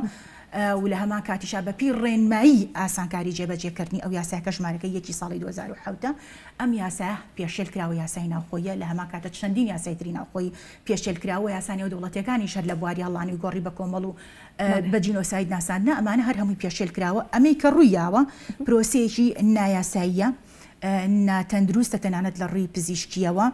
ئەگەر لە ڕووی کۆمەڵایەتی و ئاینی و ئەخلاقی وجدانیەوە سەیریکەی ئەم پرۆسێ سەرجەمیان هەڵەیە لە بەرەو شێوازی هەڵگرتنەوەی ڕووفاتەکان هەڵە بووە سەرجەم پێکهاتەی ناو گۆڕە بە کۆمەڵەکە کە بەڵگی تاوانەکانیش ئەگرێتە خۆی لە پاڕ ڕوفاتەکان و هەمووی کۆ نەکراونەتەوە دوکۆمنت نەکراون بە بەڵگەی ئەوەی ئێمە شتمان لێ هەڵگرتووە ینی ئەمە نیشانی ئەوەیە کە ئەم تیمە ناویان ناوە تیمی نیشتیمانی تیمێکی کەم تەرخەمە لە شێوازی کارکردنی خۆیان ئەم کەم تەرخەمێکەش بۆ چەند شتێک ئەگەڕێتەوە یەکەم من بۆ پێوەی کە من خۆم بواری پسپۆرێکم هەڵگرتنەوەی ڕوفات و بەڵگەی تاوانە ئەستەمە بتوانی 171 ڕوفات لە ماوەی 13 حوت بۆ 24 حوت کۆ بکەیتەوە ئللا مەگەر ئەمە چۆن ڕوویاوە لە کاتی هەڵگرتنەوەی گۆڕە بە کۆمەڵەکە 4-5 کە لەسەر بەبێ گرنگیدان فڕێراوەتە ناو سەتڵێکەوە پلاستیکی ئەمە لە بەڕاستی نابێ ئەمە ڕووبە چۆن لە ڕەنگە بشکێت دکتۆرە بزە بەچکە تو ئەبێ حسابی ئەوەکەی ئەم ڕوفاتانە زیاد لە 31 ساڵ کە بۆ پار بەسەریاتیە پەڕ بووە لە کەشێکی گەرما بووە تووشی سیول کە لافاوی لەماویە بەسەریا ڕۆشتووە قوڵی چاڵی گۆڕە بە کۆمەڵەکان قوڵیەکی ئەوتۆنیە کە تۆ بڵێ زیاد لە 2 مەترە ئەی پارێزێ لەوە ئەکا تەنانەت لە ڕووی بۆ ماوەیشەوە ئەشێ کێشە دروستکە بۆ فەحسی دیێنئەکە ئەمانە هەر هەمووی ئەنجا شێوازی هەڵانەوەکەی کە مەفرۆزە خەڵکی ئارکۆلۆژیستی تیا بێ مەفرۆزە خەڵکی بیولۆژی تیا بێ اختصاسیان بیولۆژی بێ خەڵکی یاساناسی تیا بێ خەڵکی پسپۆری تەندروستی تیا بێ کە ئەمانە دکتۆرە تیمانی کە ئەم گۆڕانە هەڵێنەوانە تیمەکان تایبەتە بە عێراق یاخود بڵێ تیمەکان لەسەر جەمەندامانی عێراق پێکاتۆ یاخود لەسەر ئاستی نێودەوڵەتیشە بەڵێ بابەتەکە فرەلایەنە ینی چۆن دەستی بۆ ئەبەی هەر زۆر هەڵئەگرێ وم حاڵەکەم زۆرترین زانیاری بم ئەم تیمانی کە پێکاتون بریتین لە پیان ئەوترێت تیمی نیشتیمانی دکتۆرە پێشەوەی کە بچیتە سەر بابەتی تیمەکە پامنێرمان مەجیدمان لەگەڵا لە چەمچەماڵ هەر لەسەر ساڵیادی مەرگەساتی ئەنفال دوایین زانیاریەکان لای تۆچین مەجید بەڵێ چون سلااو لە تۆ سلااو لە بینێران گەنی کوردستان هەر پێشترۆک و باسمان کرد ئەمساڵ بەهۆی ئەوەی هاتوچۆی قەدەغە تا ئێستا بەردەوامە بڵێ قەدەغەکردنی هاتچۆ بەردەوامە و ڤایرۆسەکە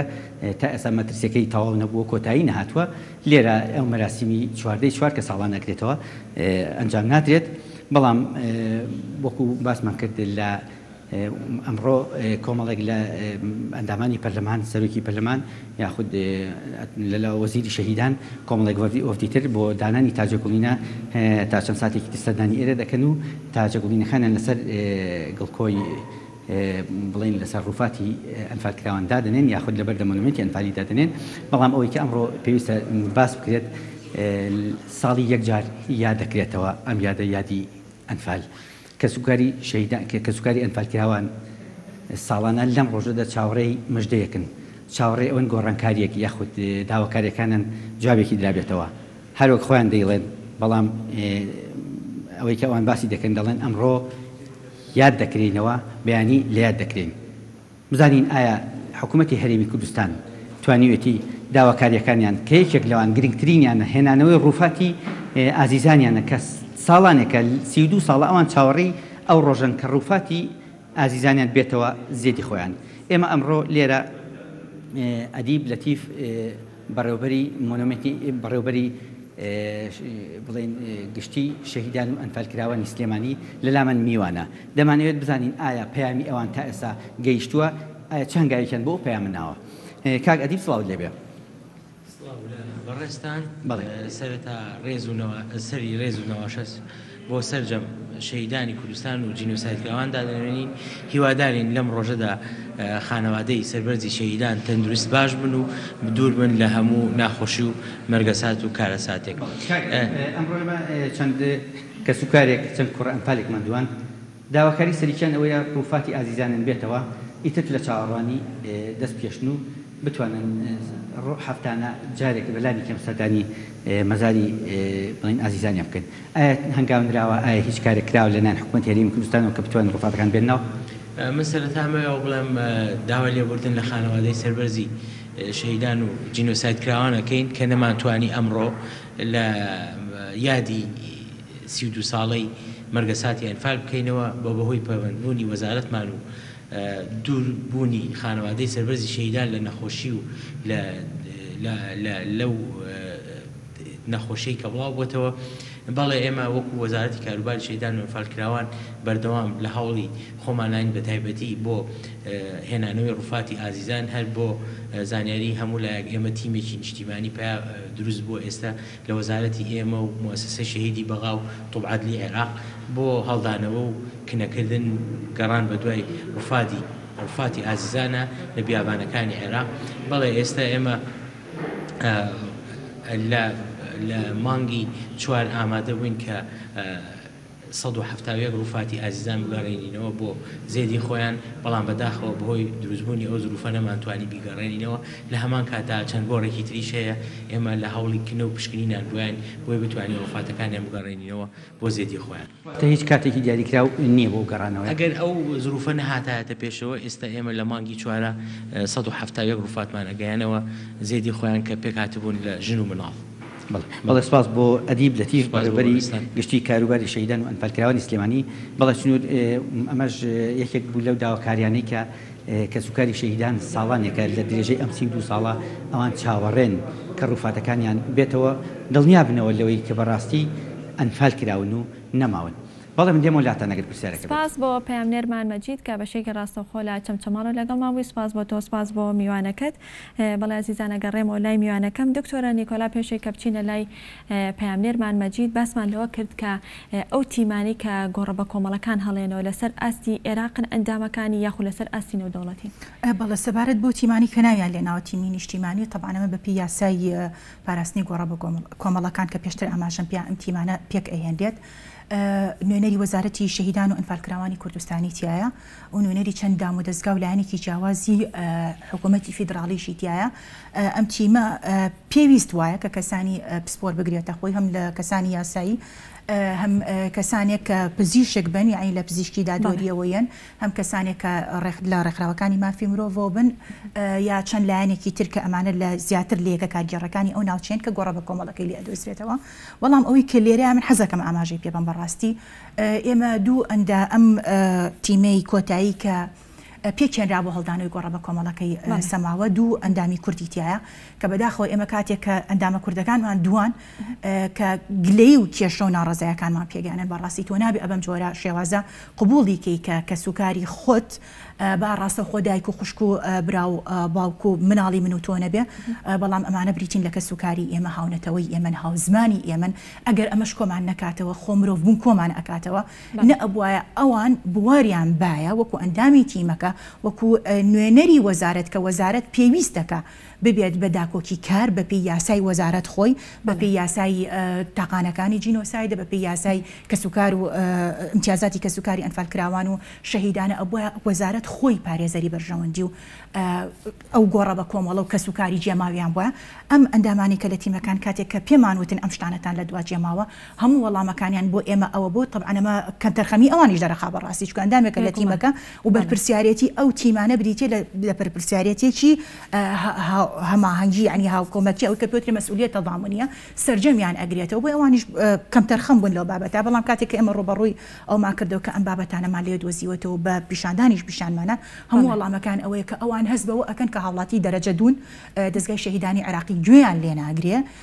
ئەوان تەنها وەکو بووکەڵەیەکن بە دەستگای شەهیدانی عێراقیەوە لەبەرەوە ناتوانن زۆر گفتوگویان لەگەڵاکەن و زۆر مناقەشەشیانکەن لەبەرەوە بۆی هەیە ئەوان چیتر ڕازی نەبن کە گۆڕی بە کۆمەڵ هەڵبنەوە یاخود هەڵی بنەوە بەڵام بە پرۆسەیەکی نهێنی بێ ئاگاداربوونی وەزارەت کارچەندە دەنگۆی ئەوە شێکە ڕێکەوتنێکراوە لە نێوان وەزارەتی کاروباری شەهیدانی هەرێمی کوردستان و دەستگای شەهیدانی عێراقی کە ئەمە لە سەرچاوەیەکی باوەڕ پێکراوی ناو لیژنەی شەهیدان و زیندانیانی سیاسی پەرلەمانی عێراق ئێمە ئەم زانیاریانەمان پێگەشتووە کە گۆڕە بە کۆمەڵەکانی تربەنی هێنی هەڵانەوە ئەوەی کە زۆر گرنگە ینی ئامانجیان لەمە چیە؟ ئێستێمە سەر ئەوەی کە زۆر گرنگە کە ئێمە قسەی لەسەرکەین بەڕاستی ئەو هەستێکە لای نوێنەرەکانی وەزارەت دروست بووە ینی مەفروزە وەزیری کاروباری شەهیدان بەڕاستی ئەو کەسانی کە بەرپرسن لە پرۆسی هەڵانەوەی گۆڕە بە کۆمەڵەکان لە ناو وەزارەتە بانگی نوێنەرەکانی خۆیان کەن راپۆرتی کۆتاییان لێ وەربگرن ئەم هەستیان بۆ لا دروست بووە. طبعا ئەمان ئەم قسێکە ئاواکەن بە نوێنەراتی وەزارەتی شو ئەم قسەی ئەکەن هەڵبەتە ئەگەر ئەو مەترسیە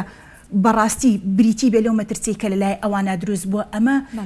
کۆی پرۆسی هاوڵاتی بوون لە عێراقا کە ئێمە بەشێکین لێ و هەڵگری تا ئێستا پاسپۆرتی عێراقین و بۆکو هاوڵاتی عێراقی مەفروزە مامەڵەمان لەگەڵا بکرێ کە هەمووی یەکسانە بەرامبەر بە یاسا لە ئەرکۆمافە ئەگەر ئەمە وابێت بەڕاستی ئەمە کێشەیە ینی هەم کێشێکی دەستوری دروستەکە هەم کێشە لە مافی شا دروستەکە ئەبێت ئەمە هەڵوێستی جدی لەسەرکرێ بەڕاستی و لە هەمان کاتیشە کۆی پرۆسی دیموکراتی لە عێراق خاتە ژێر پرسیارێکی زۆر گەورەوە ینی تۆ ئەگەر ئەمە هەست بێ دەستگایەکی ڕسمی وەزارەتێکی ڕسمی کە لە بێ کاتی حکوومەتە ئەمە تێڕوانینی بێ بەڕاستی کارەساتە سەبارەت بۆ بەشەی کە بۆچی ئەیانە بەنهێنی هەڵی بنەوە کاتێک قسەما کرد لەگەڵ نوێنەرانی وەزارەت دەستگای شەهیدانی عێراقیە ئەڵێ ئێمە ئەگەر هەچ ئیشێ بکەین بێ ڕاوێژ بێ ڕێکەوتن لەگەڵ وەزارەتی شەهیدانە ناکرێت تاوان هەج ڕێکەوتنیە لەو جۆرە بکرێت بریتیە لە داپۆشینی تاوانی جینۆسایت کە خۆی لە خۆیان داپۆشینەکە کە پێوترێتە سەتور ئەمە خۆی لە خۆیان تاوانە بیانەکان ئەوەیە ئەڵێن ئێمە پێمان خۆش نییە لەبەر حرمەتی ڕووفاتەکان کە خەڵکانێک بێن خەڵکانێکی زۆر نوێن سێلفی ئەگرن ڕسمی ئەگرن بڵاوی ئەکەنەوە پۆستی ئەکەن ئێمە لەبەر ئەوان لەبەر حرمەتی ڕووفاتەکان ئێمە پێمان خۆش نییە ئەمە ڕووبا بە تایبەتی دیمەنەکە تراژیدیە چکە تۆ گۆڕێکی بە کۆمەڵ مناڵە بگرێتە خۆی کە مەمژەکەی تایەتی بۆ درێتیایە مەسەلەن کەوتکی چایتیا کە فیشەک بڕیوێتی ئەم بیانەکان ئەوێڵی ئێمە ئەومانەیە بەڵام لە کاتێکە ئێمە وەکو میلەتی کورد پێمان باشە نەک پێمان باشە هەر ئێمە ئەومان ئەوێت بڵێ کە زۆرترین چاوی کامێرە بێتە سەر ئەم گۆڕە بە کۆمەڵانە و بە تایبەتی ئێمە لە ڕووی تەکنیکیەوە من وردەکاریم لایە کە تۆ گۆڕێکی ئەم کۆتاگۆڕی بە کۆمەڵکاڵیراوە تۆ درێژەکەی بریتێ لە 10 متر و 75 سانتیم پانیەکەشی بریتێ لە 5 متر و 20 سانتیم تەنها دوو کامێرەی تۆمارکردن دانراوە لە کاتێکا بەپی پێوەرە تەکنیکیەکان ئەبێت لە هەر مترێکان لە 4 گۆشەی جیاوازەوە کامێرەی جیاواز دابنری هەر کەسێک لە تیمەکە ئیشەکە ئەبێ کۆمەڵێ بابەتی تایبەت بەخۆی هەبێمان بیانەکەی ئەوە ئێمە نامانەوێ بێحرمەتی بە ڕووفاتەکان بکرێت و ئەوی کە خوا ناکرد بێت کە بەشی ڕووفاتەکانیان جێهێشتووە کەم ماوە دواتر لەسەر پشکنینی DNA ژەگەڕێم وەلای بەڕێز بزانین ئەو ڕووفاتانە تا چەند پشکنینی DNA بۆ کراوە مامۆستا هەژار ئەگەر بە کورتیش بێت پێمان بڵێ کە زۆر جار لەناو کووردا لەناو خۆمانە گلەیی یاخود گومان لەوە ئەکرێت کە ئەم داتایی کە بازەوەکرێت 1970,000 ئەنفال گومانێکی تایە کە ئەم داتایە کەمتر بێ یاخود زیاتر بێ ئایا ئەم داتایە تەنها بۆ ئەو کەسانە ئەگرێتەوانێت کە ئەنفال کراون یا بڵێ بێسەروشوێن کراون یاخود کەسوکارەکانیشیان کە هەر بە قوربانی ئەنفال دادەنرێت بەڵێ دیارە ئەو ژمارەیە وەختی خۆی لە چاو پێکەوتنێکی ڕەوانشاد هەڤاڵ مامجەلال لەگەڵ کەناڵی BBC کە چاو پێکەوتنەکە لەسەر ئەو ساڵ لەسەر کەیسی ئەنفال قساکەن ئەوە ژمارەیەڵێ دیارە ئەو ژمارەیە لە ڕووی یاساییەوە لە ڕووی یاساییەوە بۆ نمونە ئێستا ئێمە ئەگەر ڕووداوێکی هاتوشۆ بێ هەمومان لە ئۆتۆمبیلێکا بین ئەگەر 5 سەرنشینی تابێ هەر 5 بە قوربانی دانرێت ئەگەر خوا نەخواستەیەکیان بمریان دوانیان بمرێ و ئەوانەی تر بریندارمیان شبێت لەم پرۆسی تاوانی جینۆسایدی ئەنفالیشە بە هەمان شێوە ئێمە ئەو 4732 گوندمان وێران کراوە 4 قەزا تەخت کراوە ئەبینیت ئەم تاوانە ئەوەی کە ڕاگوەزراوە لە ماڵەکەی خۆی دەرکراوە ڕوخێنراوە لە ڕووی یاسایی ئەمیش بە قوربانی ئەژمارەکرێت بۆ یعنی لە ڕووی یاسایی ئەتوانین بڵێن 1970,000 بگرە زیاتریشە چونکی ئەوانش بە قوربانی ئەژمارەکرێت سا کەسوکاری شەیدانی ئەنفال کراوە یعنی کەسوکاری ئەو کەسانی کە ئازانیان لەدەستداوە ئەوانش بە قوربانی ئەژمارەکرێن چونکی بینی مەسەن زۆربیان تووشی چەندین نەخۆشی دەرونی بوون چەندین باری دەرونیان ناجێگیر بووە لە دوای یعنی هەتا ئیساش پیانەوە دیارەوە کارەساتە دیارانی بڕۆسی سەیری لادەکان کە من لە ئەم ماوەی خەریکی تۆژینەیەکی لە قۆناغیەکی ئەنفال لە گوندی سەرمرد باشە لە دۆڵی جاپاتی بچۆ گوندی سەرمرد دوای 32 ساڵ ئێستاش هەموو شوێنەوار و ڕوخاندنی گوندەکە هەمووی پێوە دیارە ئەمەش بە پێی یاسا بە پێی یاسانی کەس ئەوەی کە دویەکەی ڕوخێنراوە کە نەکوژراوە ماوەتەوە ئاوارە بووەمانە ئەمانە هەمووی بە قوربانی ئەژمارەکرێن بۆ یەکرێتوانین بڵێن لەو ژمارە بگرە زیاتر باشە مامۆستا هەژار هەمیشە بازەوە دەکرێت کە کەسوکاری ئەنفالکراوان پێویستە قەرەبووی مادی و معنەوی بکرێن لەلایەن حکوومەتی عێراقەوە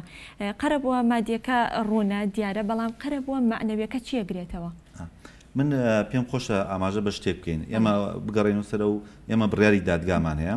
دادگای باڵای تاوانەکان عێراق و بڕیاری دادا ئەم تاوانە جینۆسایدا باشە هەمان دادگا بڕیارەدا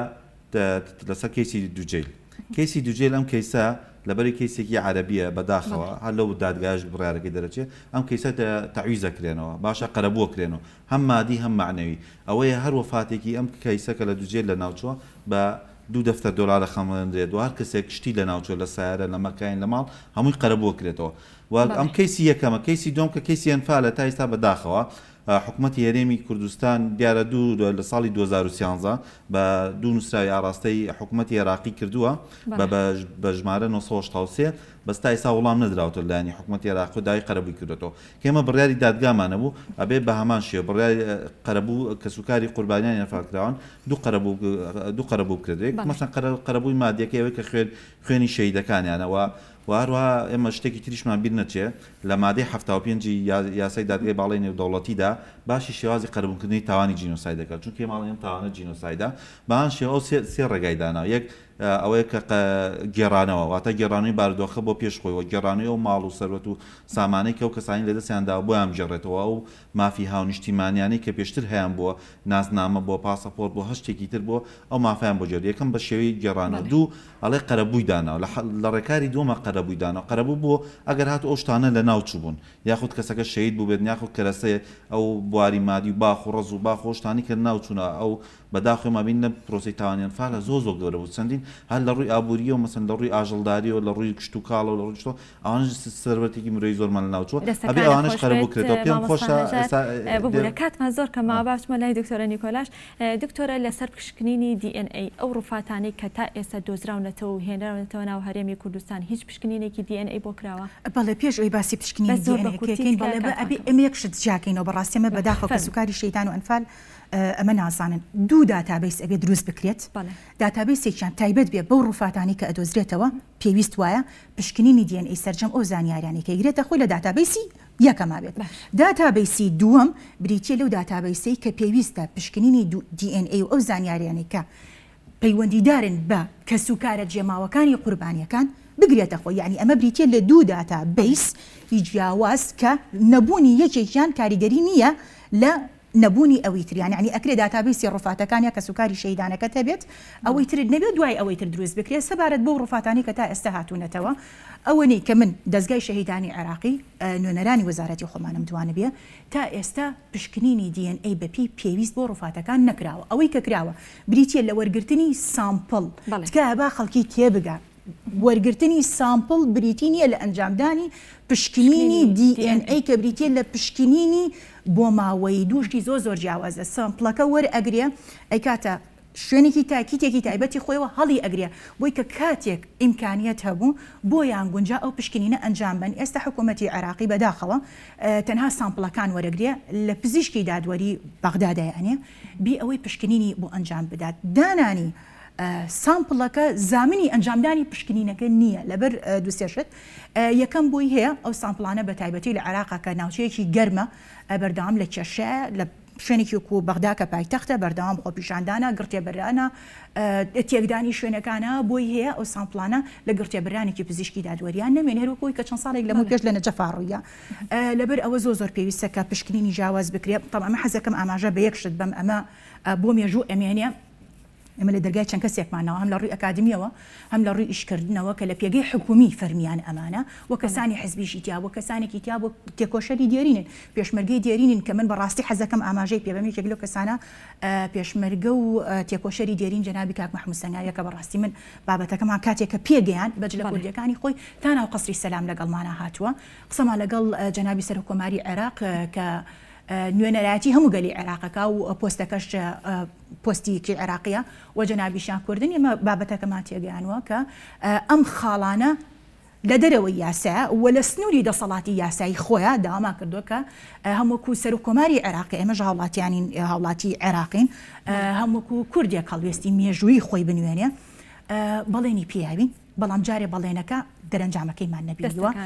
کە پشکنینی DNA بکرێ و بەڵێنیشی پیاوین کە ڕێگری بکات لەوەی کە گۆڕی بە کۆمەڵ بەنیێنی هەڵبیرێتەوە و ئەو فەقەرەی کە بۆچی حکوومەتی عێراقی پشکنین DNA ناکە ئەوان بیانەکان ئەوەی کە ئیمکانیت نییە لە کاتێکە عێراق وڵاتێکی زەبەلاحە ئیمکانێتێکی گەورەی لەبەردەستایە کۆی ئەمانە بەڵێنمان پێدراوە تەنها بەڵێنمان پێدراوە بەڵام ئەگەر هاتوو چووە بواری جێبەجێکردنەوە ئەو وەختە ئێمە سوپاسی سەرۆکۆماری عێراقەکەین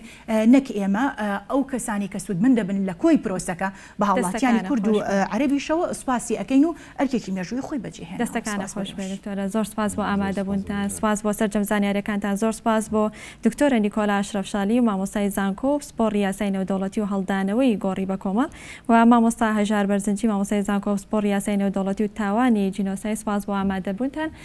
بەڵێ خۆشویستان، لێرە داهاتینە کۆتایی پرۆگرامی ئەمڕۆمان و سەری ڕێز و نەوازش بۆ سەرجەم شەهیدان و ئەنفالکراوانی هەرێمی کوردستان دادەنوێنین. هەتا پرۆگرامێکی تر پێتانەگەین و شاد و ئاسوودە بخواتان لەگەڵ.